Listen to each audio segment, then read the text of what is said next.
reliable potable water for the very first time. And thousands of Jamaicans have become homeowners thanks to the historic shifts in policies of the National Housing Trust, making it easier for Jamaicans to receive funding.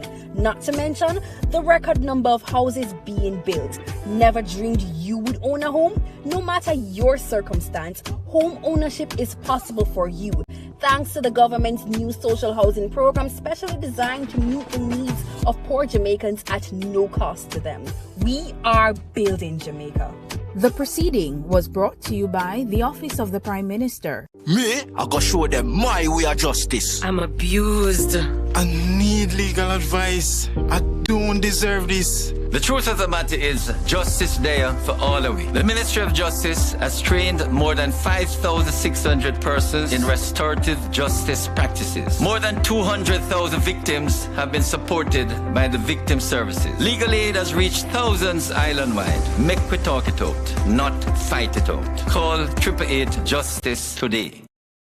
The following is brought to you by the Office of the Prime Minister.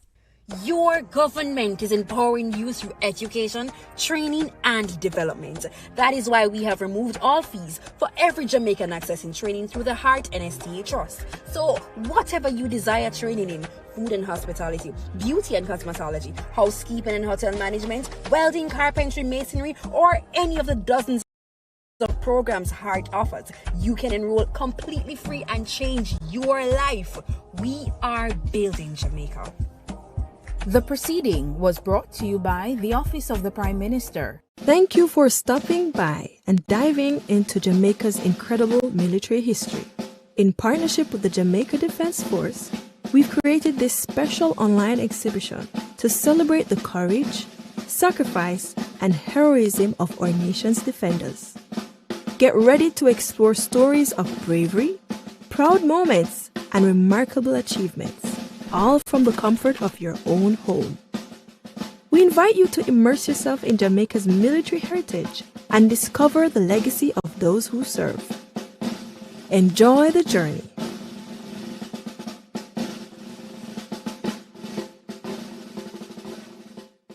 What is the role of a backbencher in government? I'm glad you asked.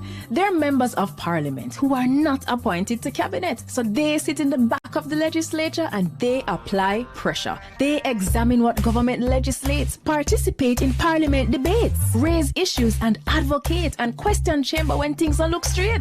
Backbenchers represent the constituents in parliament. Backbenchers oversee the interests of citizens, you and me. But how can they be agents of government accountability after them no hold no portfolio? And them and a minister? No. So then how can they facilitate government transparency? And the next thing, them and a front bencher. So how them affect me? You see, a lot of work is in committees. So these portfolio-free MPs with less dire responsibilities are more accessible to you and me. So they help with policy, but it helps if we engage them, you see. So they're not just in the back benches, but on the ground, in the trenches. Though in the back of parliament, we're at the front of their cause. So pause. Find your backbencher at jampja.org.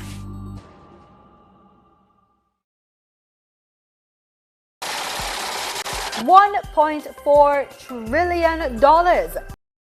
That's how much the government plans to spend this fiscal year. Watch PBCJ's live coverage of the budget debate, March 10 to March 24, as the government outlines financial plans for the upcoming fiscal year, detailing funding for health, education, national security, social security, food security, and infrastructure. The budget debate. They serve as a performance assessment of the previous year and a public declaration of our leaders' intended priorities. Watch the budget debate on our television station. Join the discussion on social media, live on the People's Station, PBCJ. As an inner city youth, I'm a duty to know the laws and my rights. These laws affect all our self-interest and safety. The law says throwing garbage in public places or on other premises without consent will lead to prosecution. But see it online. I know my laws and my rights. Do you? Know your laws. Know your rights. Respect you. Join your big sister Raquel as she reintroduces the cast of Vibrations and their educational adventures to the screen. See Ronson and the gang experience the world firsthand through interviews and interactions. Vibrations, where kids are taught about the world from someone they can relate to. Join us every Friday at 3:30 p.m. to hang out with your big sister Raquel and the kids of Vibrations. Right here on PBCJ, the People Station.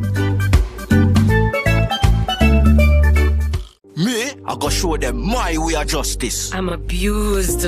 I need legal advice. I don't deserve this. The truth of the matter is, justice there for all of we. The Ministry of Justice has trained more than 5,600 persons in restorative justice practices. More than 200,000 victims have been supported by the victim services. Legal aid has reached thousands island-wide. Make we talk it out, not fight it out. Call 888 Justice today.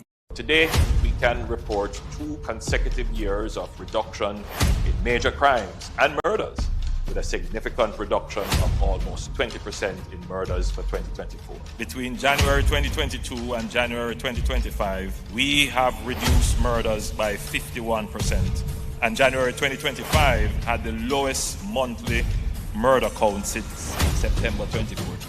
Our efforts have also resulted in the reduction of active gangs by 50%. We continue to increase firearm seizures, and in more communities, we are experiencing less violence.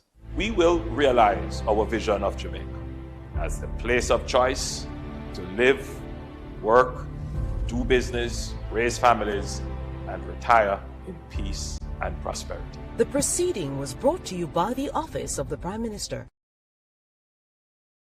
So who keeps our taxpayer money in check? Well, the PAC and PAAC help watch over the country's budget. And one might sound like it just have an extra A, but they're way different. Here's how. The PAAC and PAC are 2 committees that watch the money. The Public Accounts Committee reviews government projects after them close. They do a post-audit check to see what problems arose with the costs and call officials to explain decisions that cause budget mismanagement. And then they recommend corrective action, so the problem will happen from when, not happen again. But what about the money we spend right now? The PAAC. That's how Public Administration and Appropriations Committee pretty much means your money will protect as it happen, we check. While projects go on, things are accurate. As government spend the nation's budget, PAAC reviews it. They examine proposals and summon officials to find problems before them don't use it. So the PAC and PAAC are 2 parliamentary committees that watch over the country's wallet to protect the budget and keep it in check. And you can get involved. Just visit jampja.org.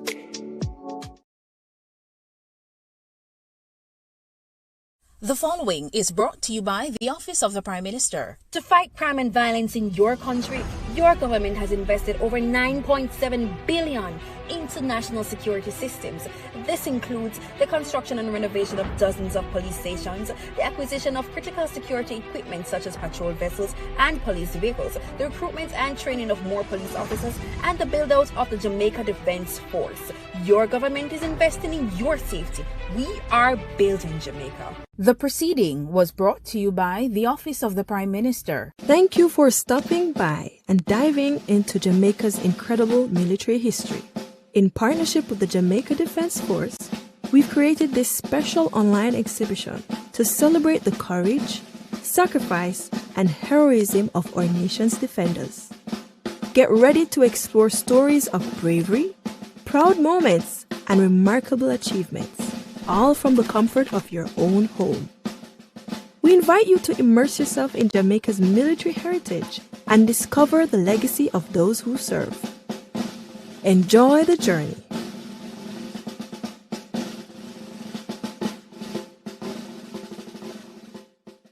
Zoom in on the nutrition facts. It there in on the table, on the side or the back. You fi check out the servings, just do the maths. Not taking too much, finger below the facts. Zoom in on the nutrition facts. It there in on the table, on the side or the back. Take note of the sodium, the sugars and the fats. 5% and less in the on the right track. You fi zoom in on the nutrition facts. It there in on the table, on the side or the back. Vitamins, minerals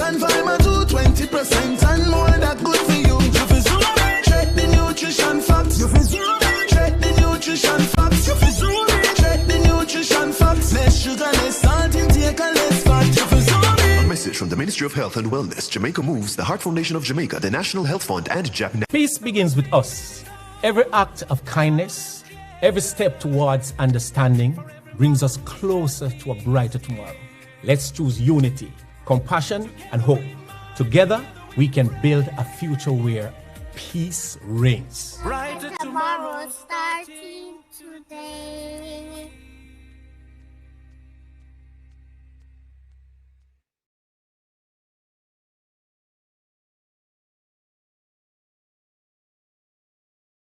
Hey, I'm Abijah, the Rootsman. Today, I want to talk to you about something powerful. Peace. Peace isn't just the absence of conflict. It's about kindness, understanding, and respect. It starts with us. Every choice we make can build bridges or burn them. Let's choose peace in our words, our action, and our hearts. Peace begins with you. Together, we can create a brighter and safer future for everyone. Join me. Let's be that change we want to see.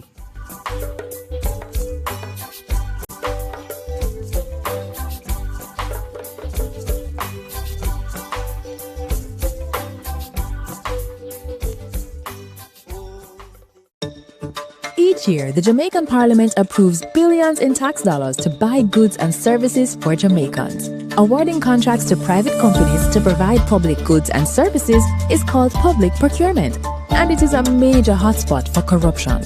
Can citizens spot the red flags in public procurement and help the government protect our taxes? Yes, they can. And here are 6 to watch for. Direct contracting. When contracts are frequently awarded to one supplier without other companies competing to offer a better price and quality, we usually end up paying more and getting less. Contract splintering. Big projects need big money and higher level approvals. But if the contract is cut up into smaller ones, it won't need external approval from offices like the Public Procurement Commission or Cabinet. This makes it easier for contracts to avoid additional scrutiny. Timing of advertisements. Contracts advertised during distracting periods like the holidays can result in less competition and a really strong advantage for the favored company. Like Christmas time, work slows down and companies are less attentive to business opportunities. Emergency contracting. Claiming emergencies allows officials to legally bypass normal procurement rules, making it easier to award contracts to favored companies. Contract timing. Contracts awarded just before or after election can be payback for campaign support and not based on what Jamaicans really need. Collusion. And what if penalties are not enforced when work is poorly done? This could be a contractor and public official working together for private benefit. And if it is, this is collusion. These flags do not prove corruption, but they trigger questions that citizens must ask. So mind your business, Jamaica. Visit the JAMP Procurement Tracker to monitor government contracts. If you spot these flags, use our ATI tool to ask questions and demand accountability. Thank you for stopping by and diving into Jamaica's incredible military history. In partnership with the Jamaica Defense Force, we've created this special online exhibition to celebrate the courage, sacrifice, and heroism of our nation's defenders. Get ready to explore stories of bravery, proud moments, and remarkable achievements, all from the comfort of your own home. We invite you to immerse yourself in Jamaica's military heritage and discover the legacy of those who serve. Enjoy the journey.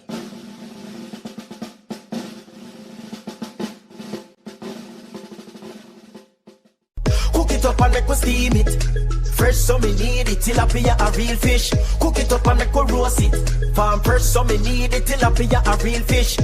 Grow smart, at the best part. Food for thought, so me have to eat smart. Easy catch, fully net.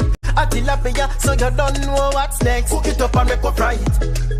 Fresh so me need it, tilapia a real fish. Bring home the best in freshwater fish. High content of vitamin B3, protein and potassium. Tilapia, simple, healthy, delicious. A new story is being written for all Jamaicans. The Ministry of Economic Growth and Job Creation is on a mission to transform lives. From increasing access to potable water, to providing secure homes for the most vulnerable, and helping you own a piece of the rock. We're revitalizing communities and preserving our environment. We're making an impact. See the difference.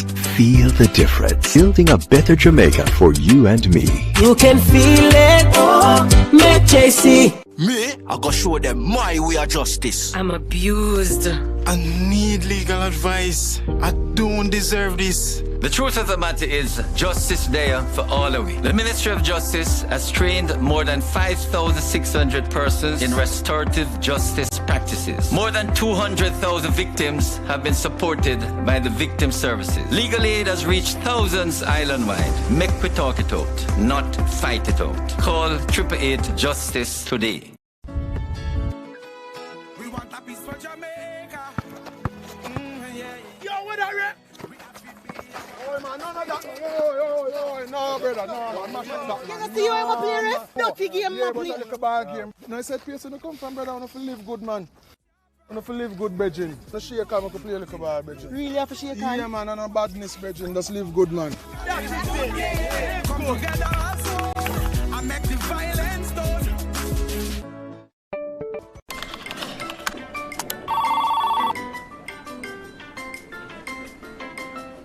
Once upon a time in a Caribbean island known for its rich culture and natural beauty, lived a group of people who were buried in piles and piles and more piles of paper. Papers spanning back to the start of time. Then came a bright idea, harnessing technology to work smarter and not harder. The government of Jamaica is improving its operations to serve citizens better. Many services are now available online, and there's more to come. The government of Jamaica, building a better public sector for all. Hey, just a Motorists, as Minister of Justice, I appeal to you, obey the road code, pay your ticket on time, and only go to court if the ticket is being contested. Close to 80% of matters coming to the parish courts are for traffic breaches. Let's work together to make our roads safe and ease the burden on our courts. Join your big sister Raquel as she reintroduces the cast of Vibrations and their educational adventures to the screen. See Ronson and the gang experience the world firsthand through interviews and interactions. Vibrations, where kids are taught about the world from someone they can relate to. Join us every Friday at 3:30 p.m. to hang out with your big sister Raquel and the kids of Vibrations. Right here on PBCJ, the People Station. Cook it up and make us steam it. Fresh so me need it, tilapia a real fish. Cook it up and make us roast it. Farm fresh so me need it, tilapia a real fish. Grow smart, are the best part. Food for thought, so me have to eat smart. Easy catch, fully net. A tilapia, so you don't know what's next. Cook it up and make us fry it. Fresh so me need it, tilapia a real fish. Bring home the best in freshwater fish. High content of vitamin B3, protein and potassium. Tilapia, simple, healthy, delicious. Most Jamaicans will tell you corruption in politics is deep-rooted, and I just saw it set, and nothing can do about that. But actually, there is, and another 152 countries are doing it. It's called asset declaration, and it works best where citizens themselves understand it and help to ensure the law is enforced. Corruption happens when public officials abuse their power to benefit themselves, family, or associates. Jamaica's Integrity Commission Act was designed to prevent corruption, and here are 5 things you should know. 1. Under this law, every year MPs and senators must report what they earn, own, and owe, and if they don't, they'll be sanctioned. 2. Their report must include the same kind of information for their wife or husband and children. 3. If they get a gift worth more than $100,000 from anyone who's not family, they must declare it. 4. A summary of the declarations of our Prime Minister and opposition leader must be published where the public can read it. 5. Parliamentarians can now be prosecuted by the Integrity Commission. They can be fined up to $2 million or serve up to 2 years in prison if they don't file their declaration or if they give false information, and $500,000 for not filing on time or ignoring requests for information. Unfortunately, our parliamentarians made changes that prevent the public from knowing when they've broken the law or when they're being investigated. We really need to change that. Visit jampja.org to find out more about the Act and to track if your MP is obeying this law. If they're not, JAMP's MP Tracker will help you write, tweet, or call your MP. Ask them, you submit your declaration yet? The Integrity Commission clear you? Let's help the Parliament stay honest. A message from the Jamaica Accountability Meter Portal, funded by the European Union and the Inter-American Development Bank in partnership with the Private Sector Organization of Jamaica. Thank you for stopping by and diving into Jamaica's incredible military history. In partnership with the Jamaica Defense Force, we've created this special online exhibition to celebrate the courage, sacrifice, and heroism of our nation's defenders. Get ready to explore stories of bravery, proud moments, and remarkable achievements, all from the comfort of your own home. We invite you to immerse yourself in Jamaica's military heritage and discover the legacy of those who serve. Enjoy the journey.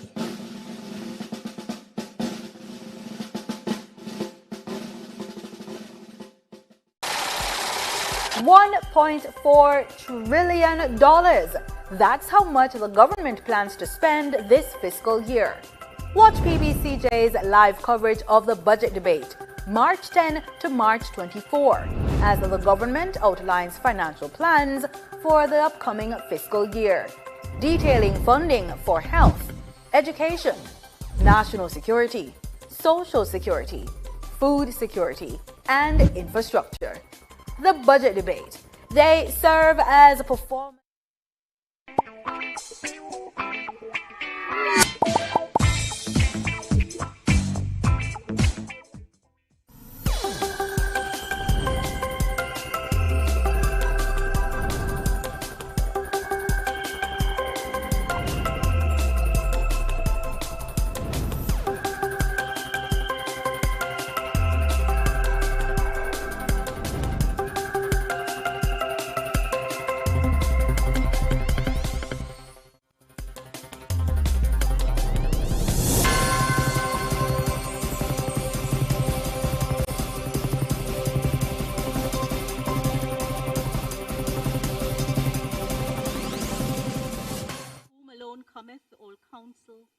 Wisdom and understanding.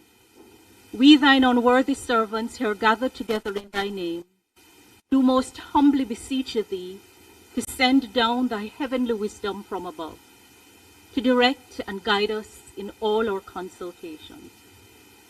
And grant that we, having thy fear always before our eyes, and laying aside all private interests, prejudices, and partial affections, the result of all our counsels may be to the glory of thy blessed name, the maintenance of true religion and justice, the safety, honor, and happiness of the king, the public weal, peace and tranquility of the island, and the uniting and knitting together of the hearts of all persons and estates within the same, in true Christian love and charity, one towards another, through Jesus Christ, our Lord. Amen.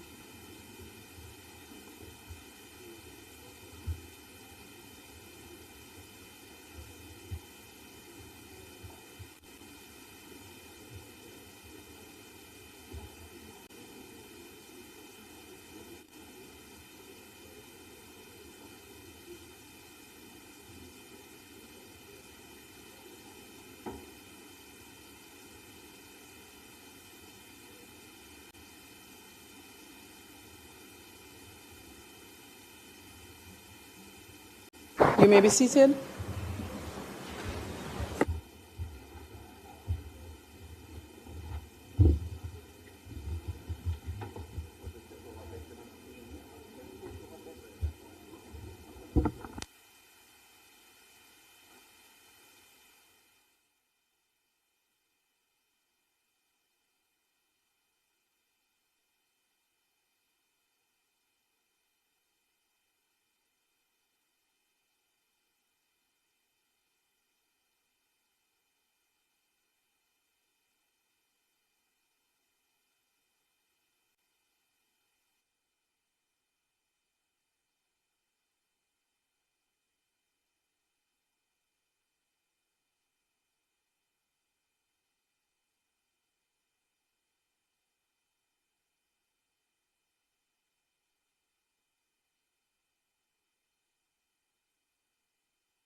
This Honorable House now resumes its sitting.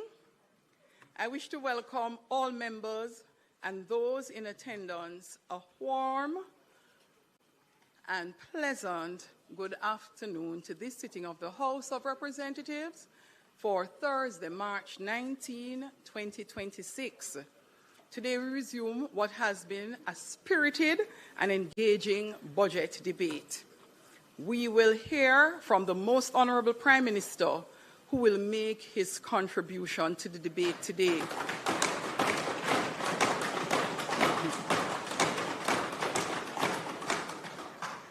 I am confident, members, that you will provide him with your keen attention and that, as always, the decorum of the House will be maintained.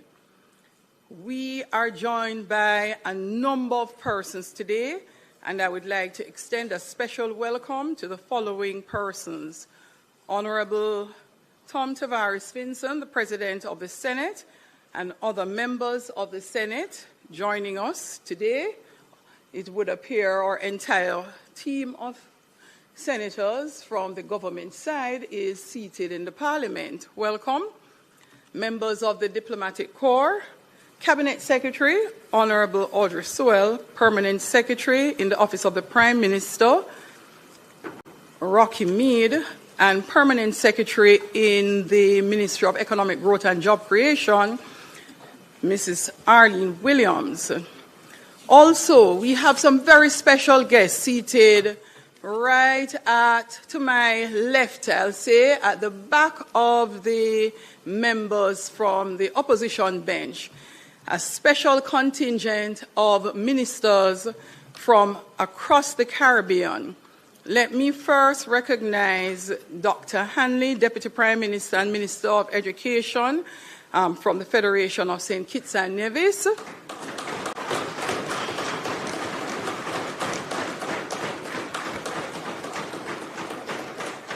Honorable Sonia Parag, Minister of Education. She's from the Cooperative Republic of Ghana.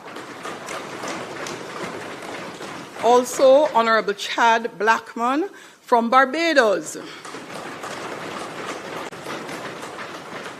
Honorable Octavia Alfred, who joins us from the Dominica Republic.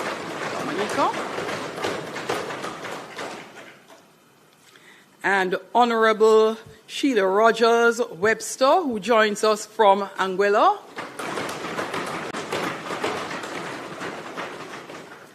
Honorable Danny Butcher, who joins us from St. Lucia. Honorable Philip Jackson, who joins us from St. Vincent and the Grenadines.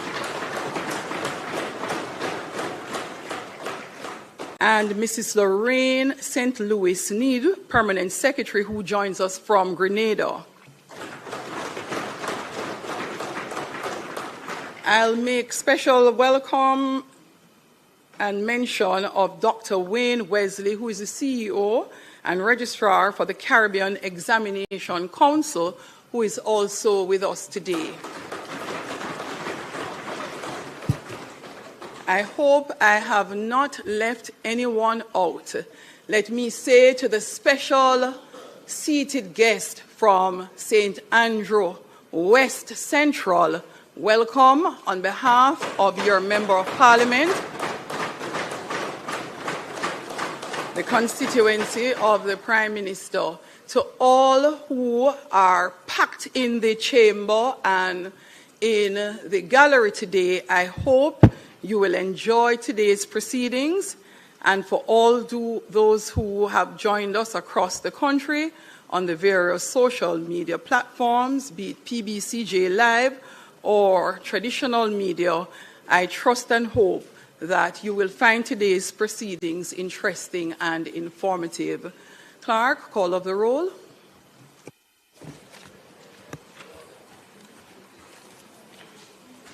Mr. Clark. Here. Mr. Green. Here. Dr. Holness. Here. Dr. Chang. Mrs. Williams. Mr. Bartlett. Ms. Grange. Dr. Tufton. Mr. Mackenzie. Mr. Montague. Mr. Darrell Voss. Mr. Chuck, Mr. Charles Jr., Mr. Morgan, Ambassador Marks, Mr. Samuda, Dr. Wheatley, Mrs. Cuthbert Flynn, Mr. Terry Long,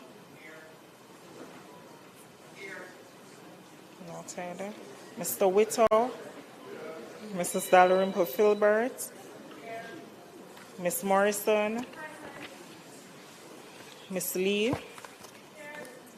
Mr. Donovan Williams, Mr. Main, Miss Crawford, Mr. Delroy Williams, Miss Hamilton, Mr. Sivright, Mr. Azan, Mr. Brown, Dr. Brown-Burke, Mr. Buchanan, Mr. Bunting, Miss Burchell, Dr. Campbell, Mr. Cousins, Mr. Crawford, Miss Daly, Miss Dr. Dawes, Mr. Golding, Mr. Gordon, Mr. Hales, Mr. Hines, Mr. Hilton, Mr. Jackson, Miss Jess, Mrs. Malahoo Fort, Mrs. Miller Bennett, Mr. Morris,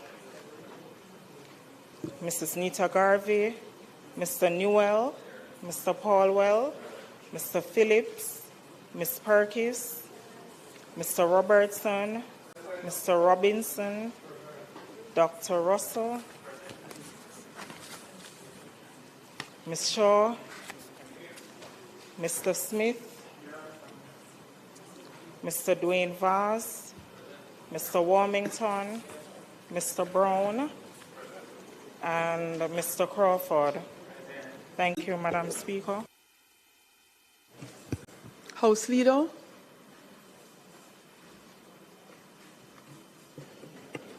Madam Speaker, could we go through the agenda straight to public business? Thank you, House Leader. Statement by ministers, announcements, bill brought from the Senate, petitions, papers, reports from committees, notices of motions given orally, questions and answers to questions, motions that may be made at the commencement of public business requiring notice, motions relating to the sitting of the House, motions for leave to introduce bills, presentation of bills without leave of the House first obtained, public business. House Leader. Madam Speaker, let me join you in welcoming the Ministers of Education from our Caribbean family, also members of the Diplomatic Corps who have joined us, the Cabinet Secretary, and the various permanent secretaries and heads of agencies. Madam Speaker, today the budget debate will continue with the contribution from our Prime Minister, who successfully navigated us through COVID, successfully navigated us through Hurricane Beryl, and will successfully navigate us through Hurricane Melissa. Madam Speaker, I ask that the standing orders be suspended to allow the Prime Minister to complete his presentation without time restriction. Thank you, House Leader. As we have done for all in this segment, the budget debate, the question is that the time limit be suspended so that it allows the Prime Minister to complete his presentation. Those in favour? Aye. Those against? The ayes have it. Thank you. Prime Minister, the Honourable Andrew Michael Holness.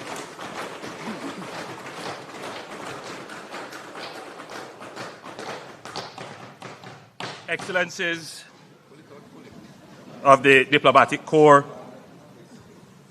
Jamaicans at home,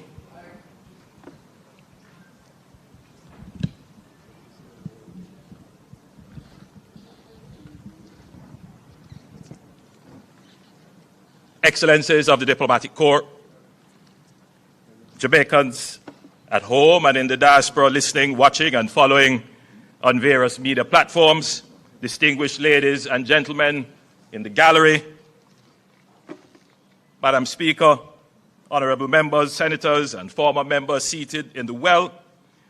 I also join in welcoming the ministers of education from across the region that are here, They are in Jamaica for the CXC conference, but I guess they wanted to see what all the excitement is about in the Jamaican Parliament.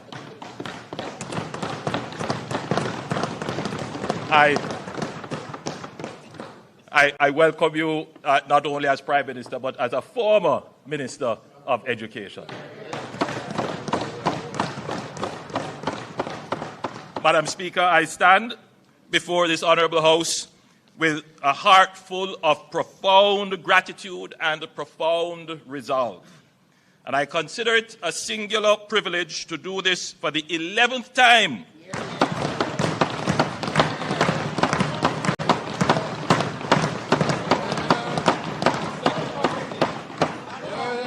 as Prime Minister for a third consecutive term.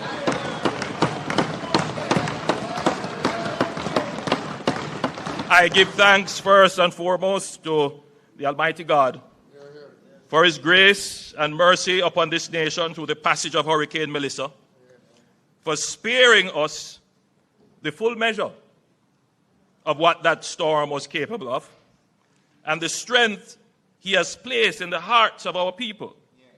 Farmers, parents, small business owners, first responders, who rose from the rubble with a dignity and a determination that humbled me. I thank Him equally for ordering my steps across 29 years of public service.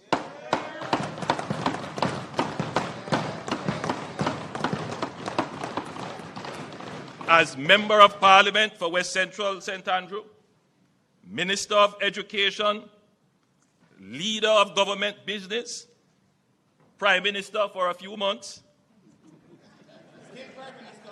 still Prime Minister.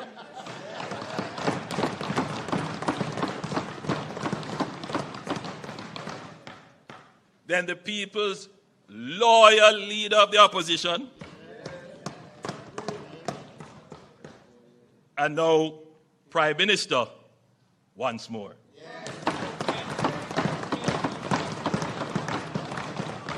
He has been my constant protection and compass. I thank the Jamaican people for the confidence they have reposed in me and my administration by re-electing us for a third term to form their government. I thank the many prayer warriors for their fervent intercessions, the well-thinking citizens for their private words of encouragement, and our party workers and activists for their vocal public support. I want to express my deepest appreciation to the international community that stood with Jamaica in our time of need. The heads of government and heads of state who called, who came, who committed resources, our multilateral development partners whose swift and decisive response produced the largest development financing package in Jamaica's history, and the many nations that sent personnel, supplies, and solidarity.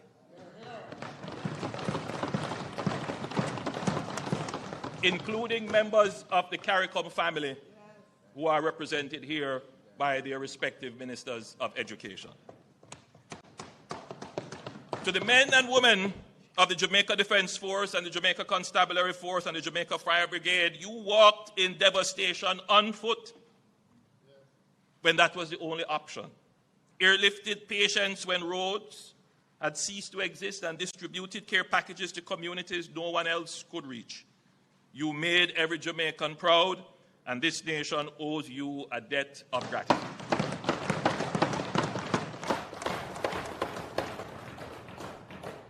To every public servant who worked around the clock in the days and weeks following Melissa, you demonstrated public service at its finest.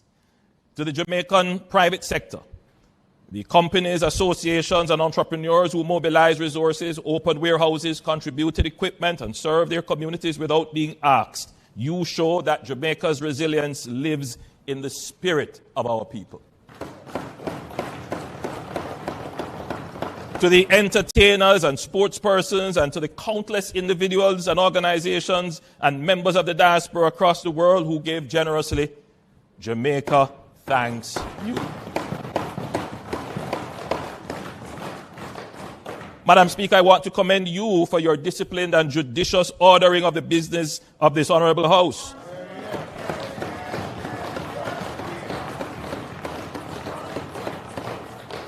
You well know the impact of public service on families.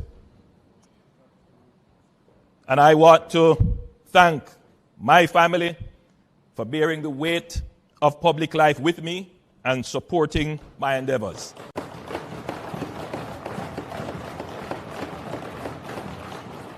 To the people of West Central St. Andrew, my extended family for 29 years, you continue to trust in me. And that is the reason why I keep serving.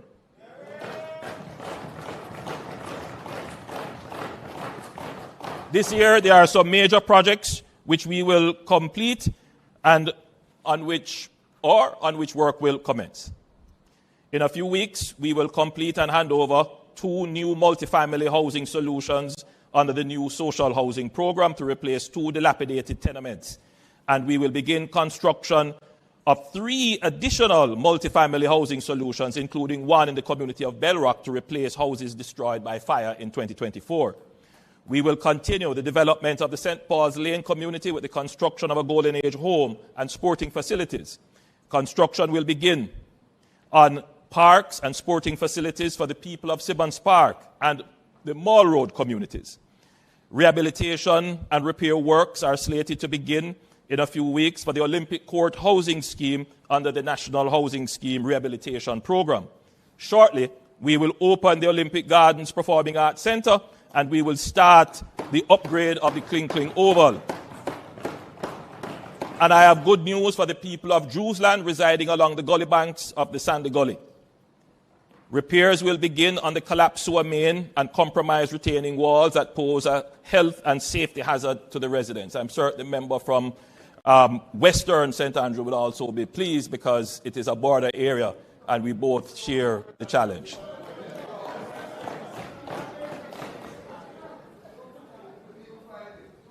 Madam Speaker, these are but a few of the rolling stock of projects on the train line of delivery for the area. Every year, we are making significant investment in the communities. Crime is down, business activity is up, the Olympic Way hip strip is vibrant. There is still significant work to be done. Nevertheless, the constituency is progressing, and every year is better than the year before. I want to acknowledge the newly elected councillor, Kelvin Hall, and members of the constituency executive, Miss Lynn, Miss Veronica, Miss Finey, Miss Sadie, Miss Annette, all the people. All the stalwarts, too numerous to name.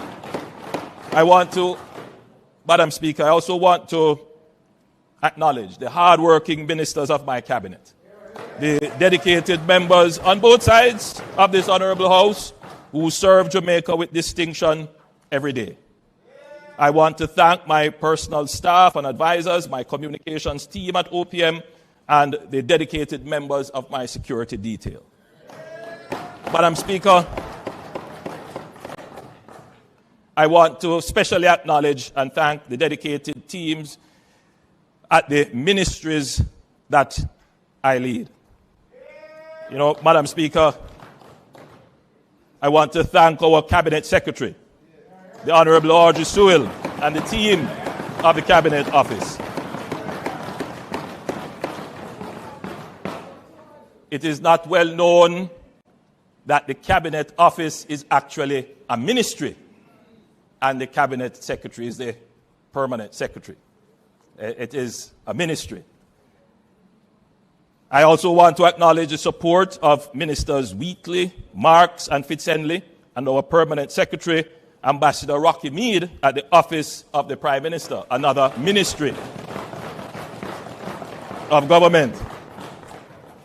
Madam Speaker, this administration has always been serious about security. We have recently delineated the Ministry of Defense with its own administrative standing, which is anchored by the permanent secretary in the OPM, Ambassador Rocky Mead, former Chief of Defense Staff. And we did this to yield greater cross-functionality with ODPEM. I want to commend Ministers Montague and Morgan and Permanent Secretary Arlene Williams, hardworking Permanent Secretary at the Ministry of Economic Growth and Infrastructure Development. Madam Speaker, I stand here as Prime Minister, and most people would understand my job to be directing and coordinating all of government through cabinet ministers. However, I also want to point out that I stand here as a Minister of Government as well, with direct oversight of several substantial portfolio responsibilities. I don't only direct, convene, and preside, I also do the heavy lifting of ministerial work as well. Over 4 ministries.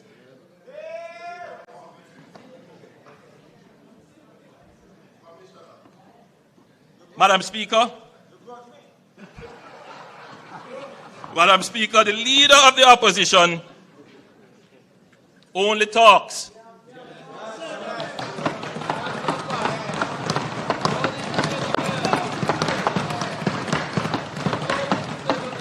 I do the job of Prime Minister,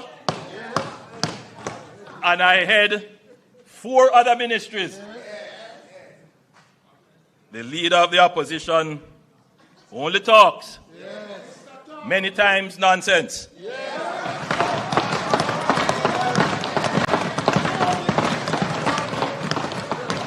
And takes home $27 million.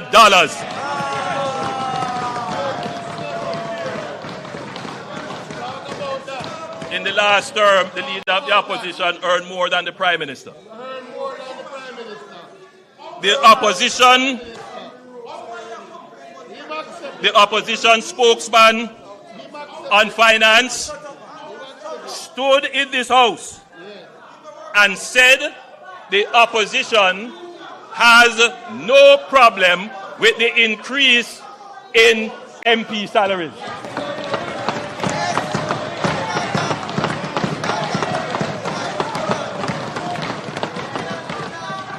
A few days later, the PNP General Secretary put out a release saying they strongly object to the salary increase for cabinet ministers and members of parliament. Yet, Madam Speaker, none of them, with their self-righteous objection, declined to take their salary increase. None of them.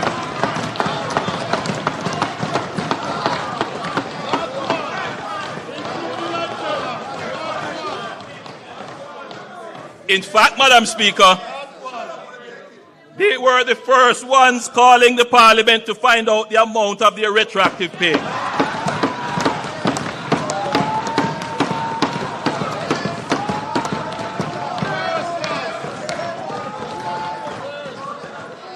I'll share this with you, Madam Speaker. A member on that side, not to be named,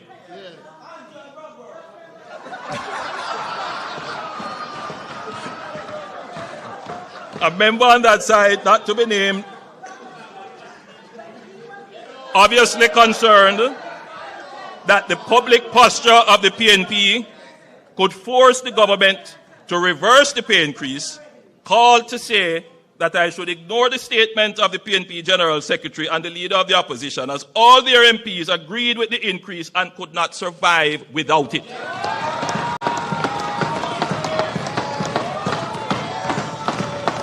You know yourself. Madam Speaker,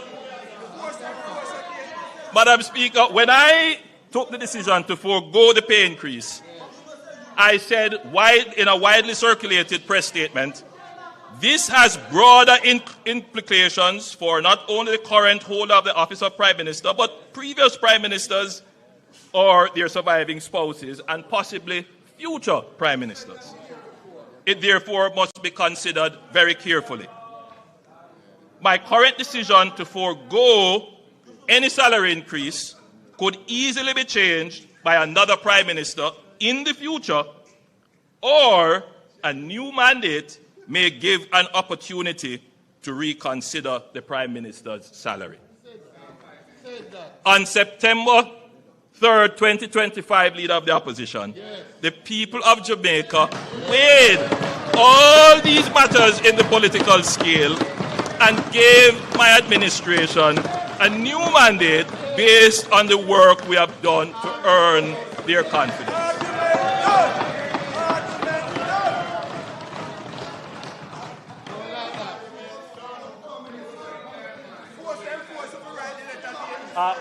Madam Speaker, I have a gift here, if the standing orders would allow. I want to give it to the Leader of the Opposition. If you don't want it, that's fine. But I thought it would have been so appropriate. I thought this would be a good. By the way, Madam Speaker, this is a cap that is one of our local designers. It's a very popular cap, and I thought that the Leader of the Opposition would do well to have a cap like this.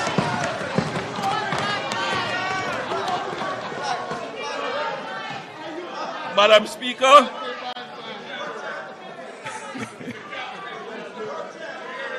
Madam Speaker, the opposition spokesman on finance raised the issue of the rate of capital expenditure.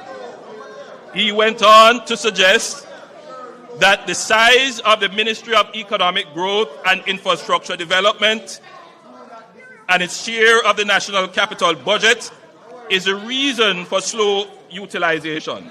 Therefore, it should be deconstructed as a super ministry.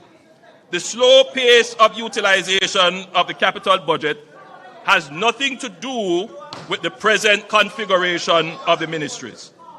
The cross-cutting issues of slow investment appraisal, permitting and approvals, procurement and contracting, coupled with a lack of efficient, well-resourced enterprise-scale contractors, is the cause of the low conversion of the capital budget into economic value, leading to greater levels of growth. In other words, we are an overly bureaucratic country with supply-side weaknesses which constrain our growth horizon. Despite these challenges, it must be noted that the Ministry of Economic Growth and Infrastructure Development, on average, has spent more than 97% of its capital allocation over the last 4 budgets.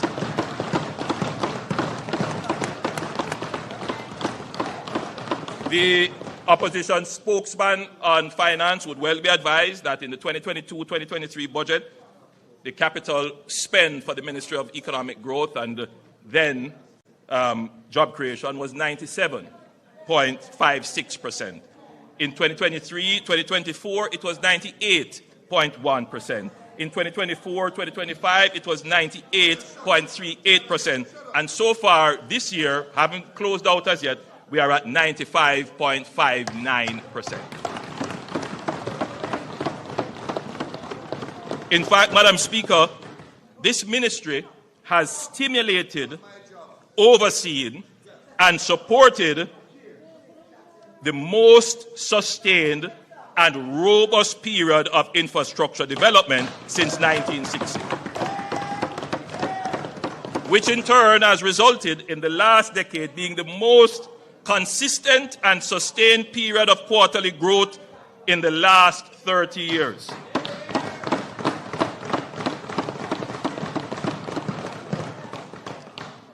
I want to draw the attention of the House to the slide that is being displayed and to the viewing public. It's a very important slide. The economy under the Jamaica Labour Party returned 20 consecutive quarters of growth between the last quarter of 2015 and the COVID interruption.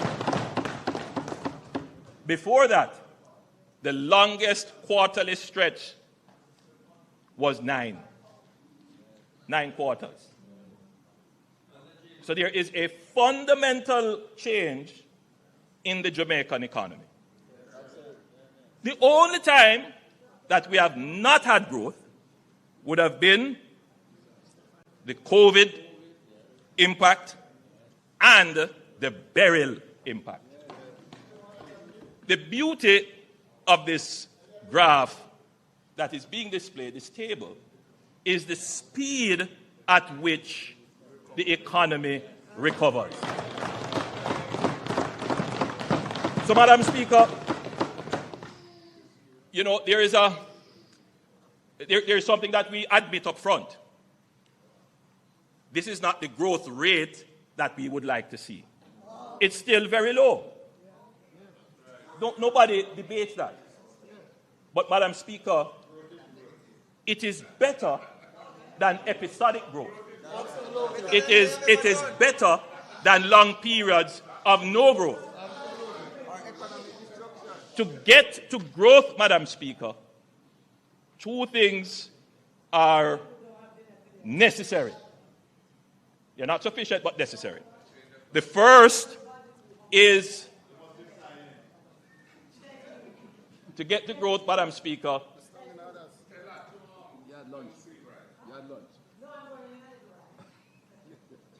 The first is stability.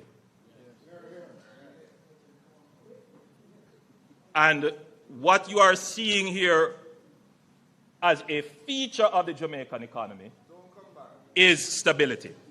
And the reason why we have this stability, it is because of the fiscal program that the government has implemented. You know, Madam Speaker, we go back and forth debating who is the father of fiscal discipline. We already said the DNA tests prove that they are not the fathers of fiscal discipline. But, Madam Speaker, there is one more child of this government for which the paternity is not in question. And it is necessary for growth. And that is resilience.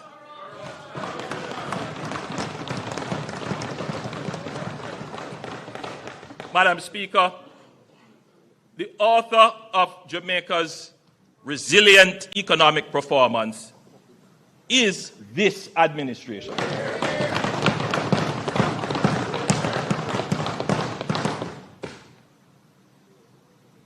The economy, as I said, Madam Speaker, gave us 20 consecutive quarters of growth between the last quarter of 2015 and the COVID interruption, and without doubt the best performance in employment generation in the history of independent Jamaica, with a most recent 3.3% unemployment rate. Again, Madam Speaker, no other government has been able to bring down unemployment to the levels that we have. We now have practically full employment, first time ever in the history of Jamaica. The Ministry of Economic Growth and Job Creation, now Ministry of Economic Growth and Infrastructure Development, is doing what it was set up to do. It is a well-performing ministry. Madam Speaker, the world order as we know it has changed. I know the present state of world affairs is troubling to most Jamaicans. Uncertainty, disruption, and seeming unfairness appears to characterize the new order. Our historic colonial experiences create an almost instinctive reflex that we will be victims in a world where raw power appears to be dismantling the protection of a rules-based system, where engagement is highly transactional and opportunistic. In the minds of the average Jamaican, they may not say it in this way, but if you were to distill the thoughts, the question is, how are we going to navigate this space as a small country and do more than just survive, but thrive. It is a real issue when we see happening almost regularly now, wars in distant places, weaponization of sanctions. It is a concern to the average Jamaican when the price of their goods rise, having nothing to do with them. As a small country, the sense of feeling powerless is real. But as Jamaicans, as Caribbean people, we don't just cower and say we are helpless. Our history tells us we must resist as a people. It is who we are, even in the face of power, unequal and uneven. We must resist.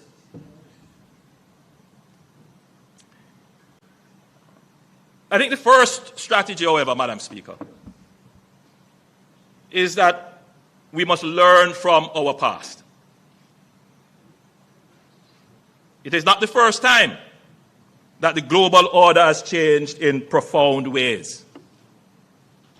We could go back to the Napoleonic era, but we won't go that far. Let's go to the post-World War II era, 1945 to 1950, when the actual multilateral system that exists now was formed. Born out of the ashes of global conflict, it is the most decisive and extensive ordering of global affairs in modern history. The United States of America and the Allied powers constructed a global order anchored on the formation of the IMF, the World Bank, the United Nations, and the General Agreement on Tariffs on Trade, GATT, which we now call the WTO. This multilateral order drastically reduced interstate conflict and enabled unprecedented economic growth over the last 80 years. It is not perfect, but it is better than anything that existed before. Madam Speaker, while multilateral rules-based institutions were being established, two other developments were happening in parallel. Many other developments were happening, but I want to focus on just two. The first is the emergence of what is called a bipolar power structure, which we generally call, at the time when it was emerging, the Cold War. Two superpowers, the United States and the Soviet Union. Between 1947 and 1991, the world split into two completing blocks, the US-led Western Bloc and the Soviet-led Eastern Bloc, each with its own military alliances, economic systems, and ideological frameworks. The second process, Madam Speaker, was the process of decolonization. And this was accelerating. Empires could no longer afford their colonies. Resistance against colonialism internally increased, moving dozens of states to independence across the world. Asia in the 1940s through to the 1950s, Africa in the 1950s through to the 1970s, and the Caribbean in the 1960s through to the 1980s. The United Nations started in 1945 with 51 countries. Today, it has 193 countries. Newly independent states joining this new rules-based multilateral system essentially created a third bloc. And you would hear these terms being used, I certainly heard it when I was growing up, referring to this third bloc as the third world. So the new system of global order when it emerged with two blocks, the Western bloc, the Eastern bloc, divided by a Cold War, a process of decolonization which gave states independence, creating a third bloc. Madam Speaker, the multilateral system afforded newly independent nations like Jamaica a voice and a vote. That was very important in the multilateral system. A voice and a vote. But, Madam Speaker, we had no power. We had no military power. And we had no economic power. Madam Speaker, both superpowers sought to control this third bloc, to expand their spheres of influence, secure strategic geographies, access resources and markets, and spread their culture and ideology, or simply put, to exercise hegemony. This was the context within which Jamaica started its navigation of a complex global system at its independence. At the outset, the Right Excellent Sir Alexander Bustamante, when asked about Jamaica's alignment, declared, "We are with the West." A simple yet profound framing of Jamaica's foreign policy, economic and social program, and political direction. The Jamaica Labour Party has always taken a pragmatic yet principled approach to the multilateral system and the vicissitudes of the poles of powers within it, while staunchly maintaining our independence of thought and agency to act in our best interest. The position served Jamaica well. The period between 1962 and 1972 saw political stability, the fastest pace of growth and development of the Jamaican economy, and the build-out of our institutions.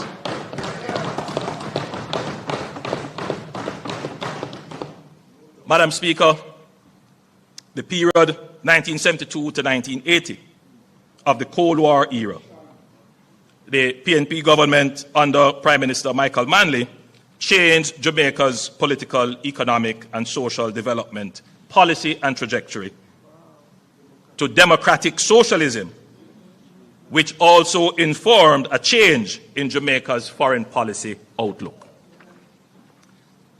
During that period, Jamaica joined the non-aligned movement and pursued relations with other socialist and communist countries of the Eastern Bloc, including Cuba. This was a fundamental and consequential shift based on an almost fanciful ideological aspiration. It placed us in the crossfire of a power struggle between superpowers which was not in our interest and had negative consequences domestically.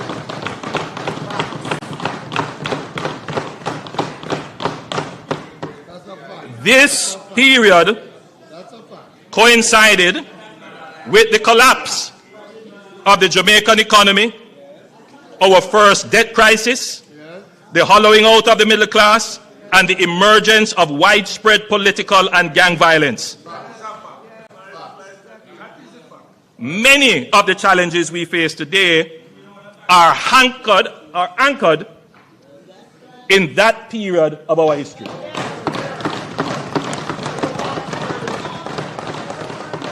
Now, look,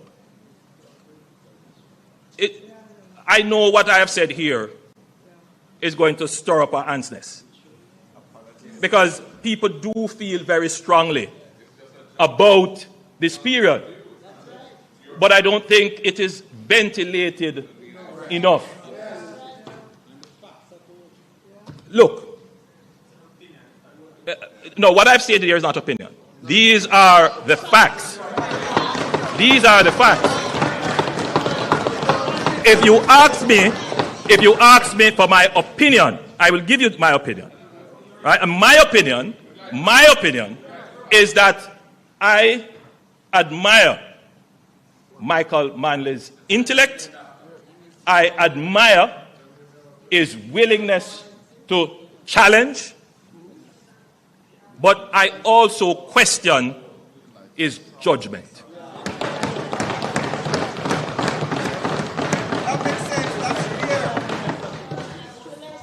Madam Speaker, as it turned out, by 1991, the Soviet Union collapsed as a pole of power, and the multilateral system entered a unipolar phase dominated by the US, Western liberal globalization, and free markets. The global socialist experiment for which the PNP diverted Jamaica had been defeated and proven to be the wrong path to be pursued.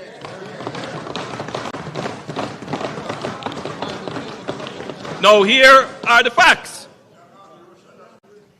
Michael Manley, and this is part of why I admire him as well, would come back to power a reformed man in 1989, abandoning the policy of democratic socialism, embracing the IMF, liberalization, privatization, free markets, and pursuing closer ties with the United States. And this is what the part of the history that is not reconciled. Why did we go down that path? In the first place, should not have gone down that path. Only to go to the White House. That is the question that keeps bothering me. Because it must bother every Jamaican, because had we not diverted for 10 years, even if we had changed government, but kept strategic and wise policies, Jamaica would be far better. Far better. As we have seen with countries like Singapore, facing the same challenges but maintained a strategic and wise foreign policy. As a capitalist, 18 years as a capitalist. Madam Speaker, today we see the global system changing again, moving from a unipolar world to now a multipolar world, with the rise of China, India, the reassertion of Russia, and the EU. There are now more players who can exercise military, economic, technological, and normative power within the multilateral system than when it was designed 80 years ago. This means there is likely to be greater contestation within the multilateral system and less automatic consensus on issues and solutions. There is also a greater likelihood of fragmentation, which is what we are seeing now, as powers seek to advance their interests unilaterally. It begs for a reform, urgent reform actually, of the global multilateral system. We cannot abandon it, but it must be reformed to take into consideration these new power dynamics that have emerged. In this dynamic foreign policy environment, Jamaica must be strategic. We cannot go down the road of ideological rhetoric. Been there, done that.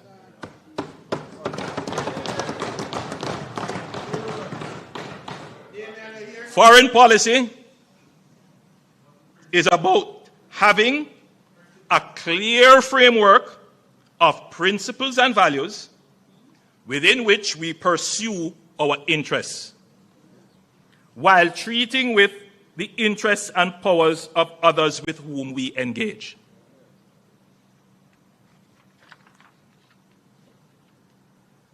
My administration has always ensured that our foreign policy serves our economic interests.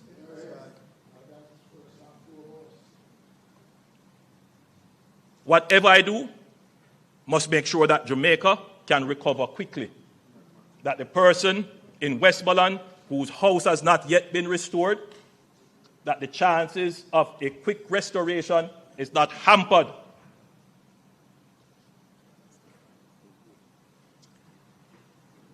And we see the benefits of our foreign policy efforts in the swift mobilization of relief and access to over $6 billion of reconstruction funds from the multilateral financial system. I don't want anybody to talk about foreign policy,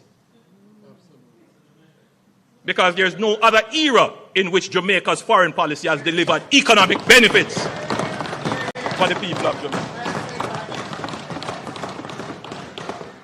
A strong multilateral system is in Jamaica's interest, and we will always do our part to ensure it works. The essence of agency is that you act on your own will. As a responsible member of the global community, Jamaica will always take the necessary action to be compliant with all our obligations under the multilateral system. Nobody has to put sanction on us or force us, because we have agency. The country would have seen this in our actions when our actions caused us to be removed from the FATF and the AML-CTF grey list in 2024. Grey list, the way our structure and system was, it was reviewed. We ended up on the grey list.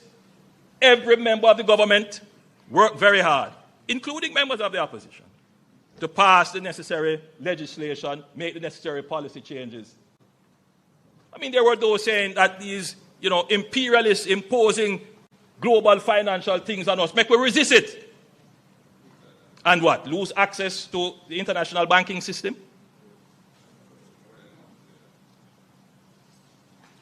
That's the logic of the argument. Yes, there are things we must resist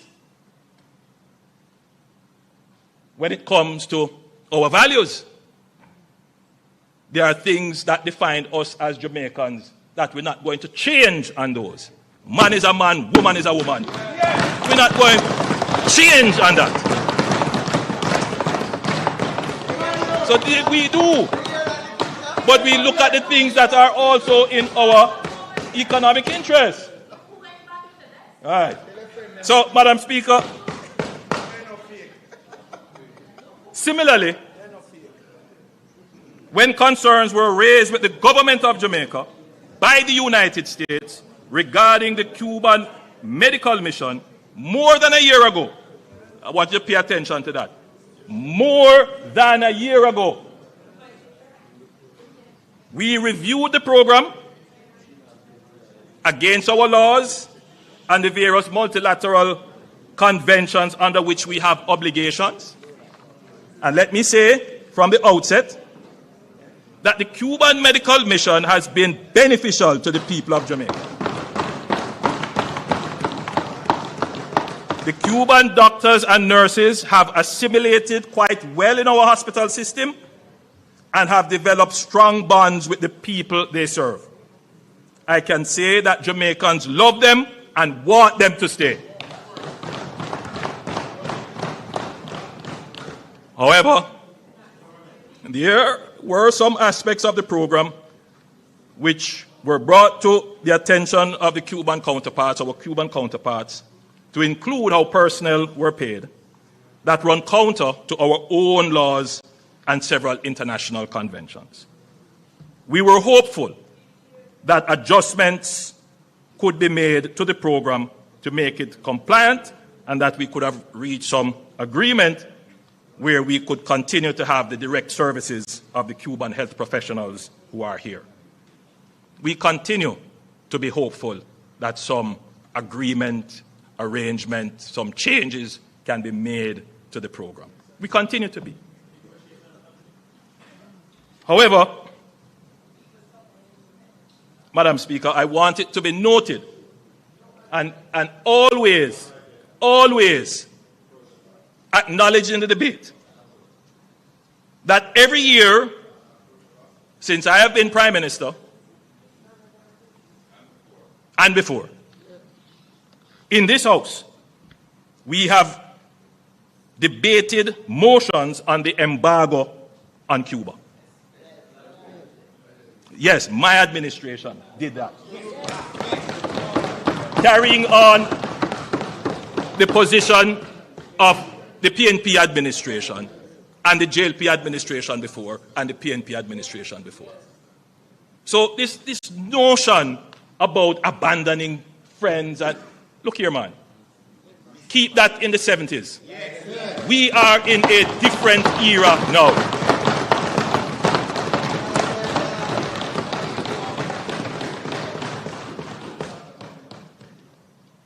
At all my speeches to the UN General Assembly, there are a few lines in there about Cuba and the embargo.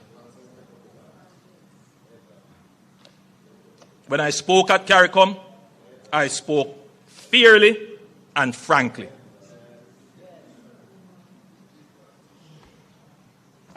As our closest neighbor, we are concerned for the situation in Cuba.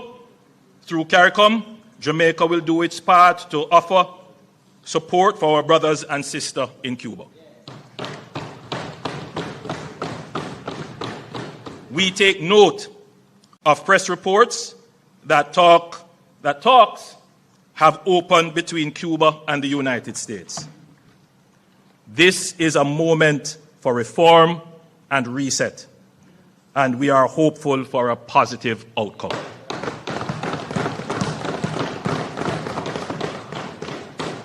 In all of what is being said and insinuated, there's one question that must be answered. What would the PNP have done? Absolutely. Nothing. Absolutely. You couldn't say that. Well, we won't know. We won't know.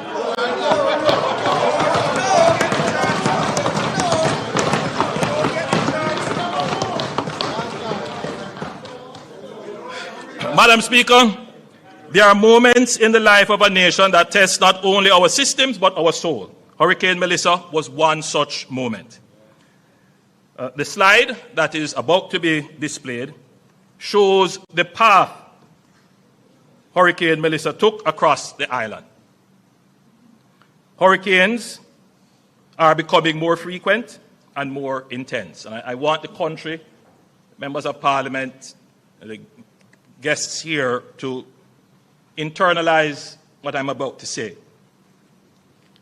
In the 65 years since 1960, the Atlantic has produced 799 recorded storms in the last 65 years. Remarkably, 201 of them, or a quarter, occurred in the last decade. Of the 34 Category 5 hurricanes recorded since 1960, 14, or roughly 38% of them, have occurred since 2015. If that is not showing you that the climate is changing.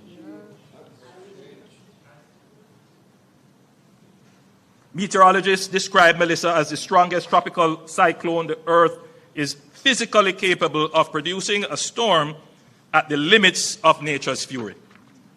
When the winds finally settled and the rain relented, what greeted us in western parishes was not merely damage, it was devastation of a kind that defies description. Madam Speaker, I have seen photographs of Hiroshima, the haunting, flattened silence after the atomic bomb fell. in August 1945. A city reduced in a single moment to ash. When I traveled through St. Elizabeth and Westmoreland in the days after Melissa, I understood viscerally what that kind of erasure looks like. And yet, Jamaica did not fall. We were tested at the very limits of nature's power, and we did not break. Our economy held, our institutions functioned, and our people adapted. In those same parishes, even as debris still lay heavy across the land, I met farmers already planning their next planting. I met mothers clearing the rubble with their bare hands so their children could have somewhere to sleep. I met small business owners who had lost everything but were ready to start again. In those moments, I felt something that no storm on earth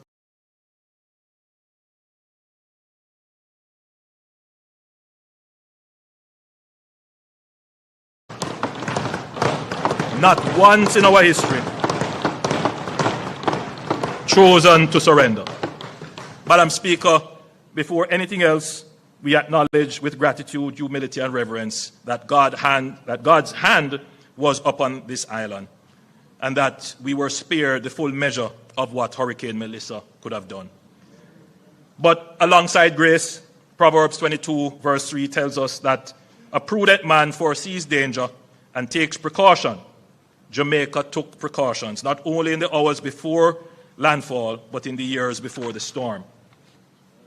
Madam Speaker, when Melissa was still days away, shelters were activated, evacuation orders were issued, and emergency communications tested. The public was kept informed of the trajectory of the hurricane and precautionary measures to be taken through several public briefings and media announcements. We were as ready as this country has ever been for a hurricane.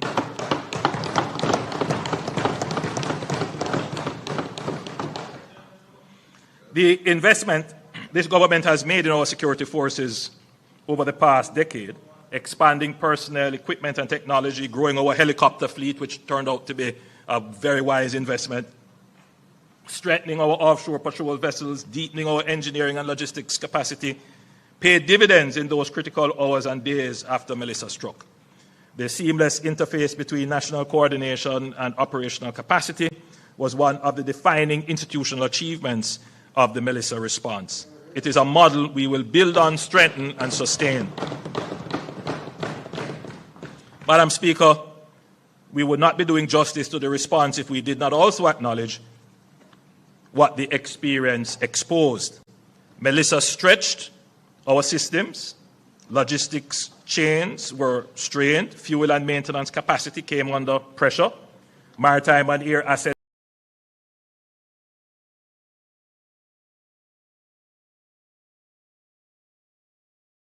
which we cannot afford to ignore. These are not failures, they are lessons, and we are acting on them. In recognition of the strategic importance of disaster management to national security, the government transferred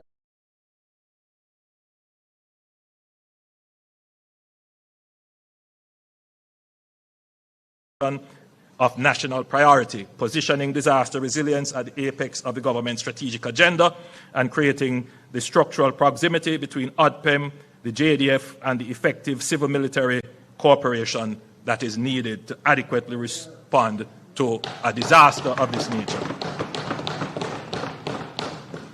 As we strengthen ODPEM, we are not seeking to contain within its walls every capability Jamaica needs to manage disasters. ODPEM's effectiveness going forward will rest on the quality of its coordination with the full ecosystem of national capability, drawing on the entities with experience in digital infrastructure, cybersecurity resilience, geospatial data mapping, and spatial analytics.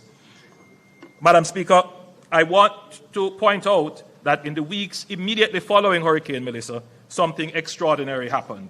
A moment when countries would have faced downgrades.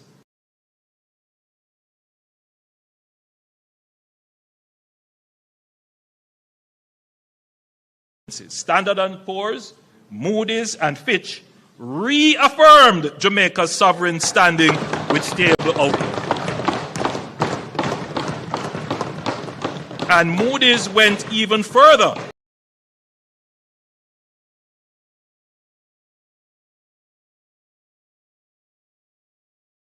The rating agency said, well, you know, even with the hurricane, you have done so well.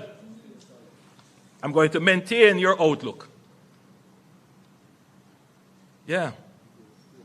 I just want everyone.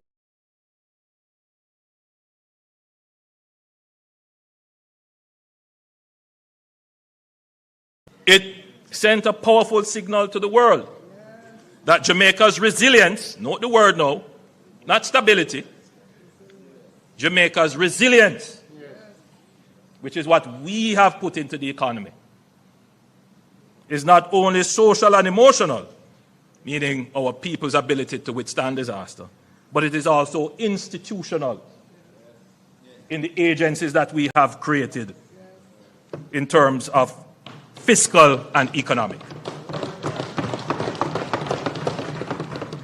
That credibility wasn't gifted to us. It was earned through years of disciplined, courageous reform and sound governance. And it has now become an asset we are deploying in the service of every Jamaican. And the results are already visible. The recovery from Hurricane Melissa is proceeding faster than anyone initially projected. But speed of recovery does not happen by accident. It is a product of fiscal strength deliberately built and strategically deployed. Consider what that means in practice. Within weeks, the government extended a loan of $150 million to the Jamaica Public Service Company to support the immediate restoration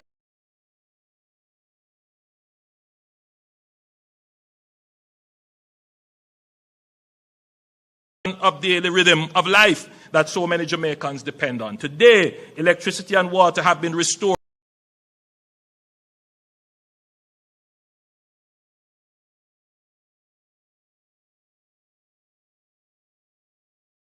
Possible. A government that had maintained fiscal discipline, reduced its debt burden, built buffers and reserves, and earned the confidence of the international markets, wrote the check. The loan to JPS was the difference between the family sitting in the dark for 6 months and getting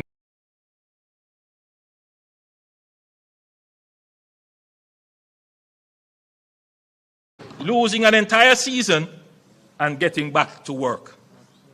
It's the difference between despair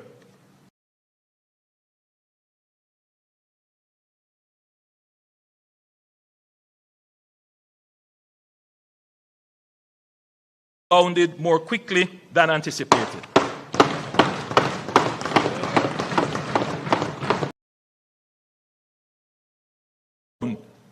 To 3 to 2 years from the earlier 3 to 4 years that was projected. Madam Speaker, we have proven our resilience. Now is the time to claim another feature of an economy: resurgence.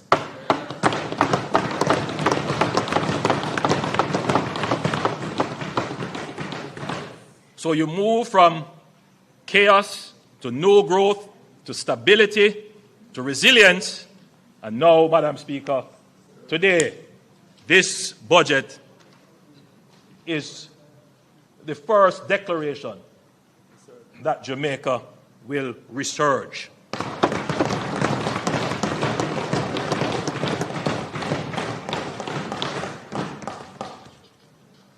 What is the difference between resilience and resurgence? Resilience is defensive. It is the capacity to absorb a blow and remain standing. Resurgence is forward-leaning. It is the decision to move with purpose, with ambition, with a vision of something greater than what existed before. We will not simply patch what is broken. We will build forward stronger, smarter, and more equitably than before. The suffering of our Western parishes will not be a footnote in our national story. It will be the catalyst for our next great chapter. For Jamaica, adversity has been a full stop. It has always, well, Madam Speaker, let me read that properly. For Jamaica, adversity has never been a full stop. has never been a full stop. It has always been just a comma, a brief pause before we rise again. We have endured, now we will build together. Madam Speaker, this government is leveraging our national resilience and international confidence in order to translate it into a platform for accelerated national development. Through close engagement with our multilateral partners, including the IMF, the World Bank, the Inter-American Development Bank, CAF, and the Caribbean Development Bank, Jamaica secured US $6.7 billion in terms of a financial package within weeks of the hurricane. This is the largest and fastest mobilization of development financing in Jamaica's history, and it was made possible not by the hurricane, but by everything Jamaica had built before it. Madam Speaker, the discipline of yesterday is funding the resurgence of tomorrow.